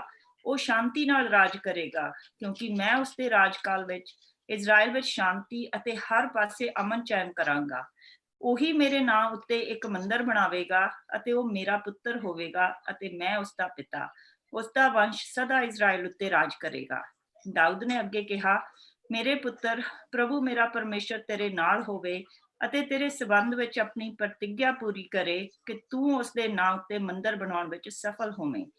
ਪ੍ਰਭੂ ਤੇਰਾ ਪਰਮੇਸ਼ਰ ਉਸ ਸਮੇਂ ਤੈਨੂੰ ਸਮਝ ਤੇ ਅਕਲ ਦੇਵੇ ਜਦੋਂ ਤੂੰ ਇਜ਼ਰਾਈਲ ਦਾ ਰਾਜਾ ਬਣੇ, ਕਿ ਤੂੰ ਉਸਦੀ ਵਿਵਸਥਾ ਦੀ ਪੂਰੀ ਤਰ੍ਹਾਂ ਨਾਲ ਪਾਲਣਾ ਕਰ ਸਕੇ। ਤੂੰ ਵਧੇ ਫੁੱਲੇਗਾ ਜੇਕਰ ਤੂੰ ਪ੍ਰਭੂ ਦੀਆਂ ਉਹਨਾਂ ਵਿਧੀਆਂ ਤੇ ਨਿਯਮਾਂ ਦੀ ਪਾਲਣਾ ਕਰੇਗਾ ਜਿਨ੍ਹਾਂ ਦੀ ਉਸਨੇ ਮੂਸਾ ਦੁਆਰਾ ਆਗਿਆ ਦਿੱਤੀ ਹੈ। ਤੂੰ ਹੌਸਲਾ ਰੱਖ ਅਤੇ ਦਲੇਰ ਹੋ ਤੇ ਨਾ ਡਰ। ਮੈਂ ਪ੍ਰਭੂ ਦੇ ਮੰਦਿਰ ਲਈ ਬੜੀ ਮਿਹਨਤ ਨਾਲ 35 ਲੱਖ ਕਿਲੋ ਸੋਨਾ ਅਤੇ 3.5 ਕਰੋੜ ਕਿਲੋ ਚਾਂਦੀ ਅਤੇ ਇੰਨਾ ਲੋਹਾ ਤੇ ਕਹਿਆਂ ਇਕੱਠਾ ਕੀਤਾ ਹੈ ਕਿ ਉਸਨੂੰ ਤੋਲਿਆ ਨਹੀਂ ਜਾ ਸਕਦਾ ਹੈ। ਮੈਂ ਮੰਦਿਰ ਦੇ ਲਈ ਲੱਕੜੀ ਤੇ ਪੱਥਰ ਵੀ ਇਕੱਠਾ ਕੀਤਾ। ਤੂੰ ਇਸ ਸਭ ਵਿੱਚ ਹੋਰ ਵਾਧਾ ਕਰਨਾ। ਤੇਰੇ ਕੋਲ ਅਣਗਿਣਤ ਕਾਰੀਗਰ ਹਨ, ਅਰਥਾਤ ਪੱਥਰ, ਘਾੜੇ, ਰਾਜ, ਤਰਖਾਣ ਆਦਿ। ਤੇਰੇ ਕੋਲ ਬਹੁਤ ਸਾਰੇ ਕਾਰੀਗਰ ਹਨ ਜੋ ਸੋਨੇ, ਚਾਂਦੀ, ਕਹਿਂ ਤੇ ਲੋਹੇ ਦੇ ਕੰਮ ਵਿੱਚ ਮਾਹਰ ਹਨ। ਤੂੰ ਕੇਵਲ ਤਕੜਾ ਹੋ ਅਤੇ ਕੰਮ ਸ਼ੁਰੂ ਕਰ, ਪ੍ਰਭੂ ਤੇਰੇ ਨਾਲ ਹੋਵੇਗਾ। ਰਾਜਾ ਦਾਊਦ ਨੇ ਇਜ਼ਰਾਈਲ ਦੇ ਸਭ ਆਗੂਆਂ ਨੂੰ ਸੁਲੇਮਾਨ ਦੀ ਮਦਦ ਕਰਨ ਦੇ ਲਈ ਆਗਿਆ ਦਿੱਤੀ। ਉਸਨੇ ਉਹਨਾਂ ਨੂੰ ਕਿਹਾ, ਪ੍ਰਭੂ ਤੁਹਾਡਾ ਪਰਮੇਸ਼ਰ ਤੁਹਾਡੇ ਨਾਲ ਰਿਹਾ ਹੈ ਅਤੇ ਉਸਨੇ ਹਰ ਪਾਸਿਓਂ ਤੁਹਾਨੂੰ ਸ਼ਾਂਤੀ ਦਿੱਤੀ ਹੈ। ਉਸਨੇ ਇਸ ਧਰਤੀ ਉੱਤੇ ਰਹਿ ਰਹੇ ਪਹਿਲੇ ਨਿਵਾਸੀਆਂ ਨੂੰ ਮੇਰੇ ਹੱਥੀਂ ਸੌਂਪ ਦਿੱਤਾ ਅਤੇ ਉਹ ਹੁਣ ਸਾਡੇ ਤੇ ਪ੍ਰਭੂ ਦੇ ਅਧੀਨ ਹਨ। ਹੁਣ ਤੁਸੀਂ ਪ੍ਰਭੂ ਆਪਣੇ ਪਰਮੇਸ਼ਰ ਲਈ ਮੰਦਿਰ ਬਣਾਉਣਾ ਸ਼ੁਰੂ ਕਰੋ, ਜਿਸ ਵਿੱਚ ਤੁਸੀਂ ਨੇਮ ਦਾ ਸੰਦੂਕ ਅਤੇ ਬਾਕੀ ਦੀਆਂ ਪਵਿੱਤਰ ਵਸਤਾਂ ਰੱਖੋਗੇ। ਆਮੀਨ। ਔਰ ਅਸੀਂ ਪਹਿਲੇ ਰਾਜੇ ਦੇ ਵਿੱਚ ਸੁਲੇਮਾਨ ਨੂੰ ਮੰਦਿਰ ਬਣਾਉਂਦਾ ਦੇਖਾਂਗੇ। ਬੇਸਿਕਲੀ ਜਿੱਦਾਂ ਮੈਂ ਤੁਹਾਨੂੰ ਕਿਹਾ ਸੀ ਕਿ ਆਈਕਿਆ ਦੇ ਵਿੱਚੋਂ ਚੀਜ਼ਾਂ ਲਿਆ ਕੇ ਤੁਹਾਨੂੰ ਇਕੱਠੀਆਂ ਕਰਨੀਆਂ, ਹੋਰ ਕੁਛ ਨਹੀਂ। ਸਭ ਕੁਛ ਦਾਊਦ ਕਰਕੇ ਗਿਆ, ਇੱਕ ਇੱਕ ਚੀਜ਼ ਦਾਊਦ ਕਰਕੇ ਗਿਆ। ਪੱਥਰ ਘੜ ਹੋ ਚੁੱਕੇ, ਉਹਨਾਂ ਤੇ ਨੰਬਰ ਵੀ ਲੱਗ ਚੁੱਕੇ ਕਿ ਕਿਹੜਾ ਪੱਥਰ ਕਿੱਥੇ ਜਾਏ। ਸਭ ਕੁਛ ਹੋ ਚੁੱਕਾ, ਬਸ ਉਸਨੇ ਉਹ ਚੀਜ਼ਾਂ ਰੱਖਣੀਆਂ ਹੈ। ਉਹਦਾ ਨਾਂ ਲੱਗ ਜਾਣਾ ਸੁਲੇਮਾਨ ਦਾ। ਸੁਲੇਮਾਨ ਦਾ ਕਿੰਨਾ ਪਿਆਰਾ ਸਾਡਾ, ਕਿੰਨਾ ਦਿਆਲੂ ਹੈ। ਔਰ ਦਾਊਦ ਤੋਂ प्रभु ने किन्ना काम दिया। खुदा करे कि सारे काम प्रभु तुहाडे तो ले। तुसीं प्रभु दे मंदिर, प्रभु तुहानूं चमकाए, वधाए और अपने प्रभु जी तेरा शुक्र करते हैं समय दे लई जो तू सानू बख्शा, तेरी दया दे लई, तेरे रहम दे लई, तेरे प्यार दे लई। खुदावन तू बाकी दा समा हुण साडे नाल बणिया रहे।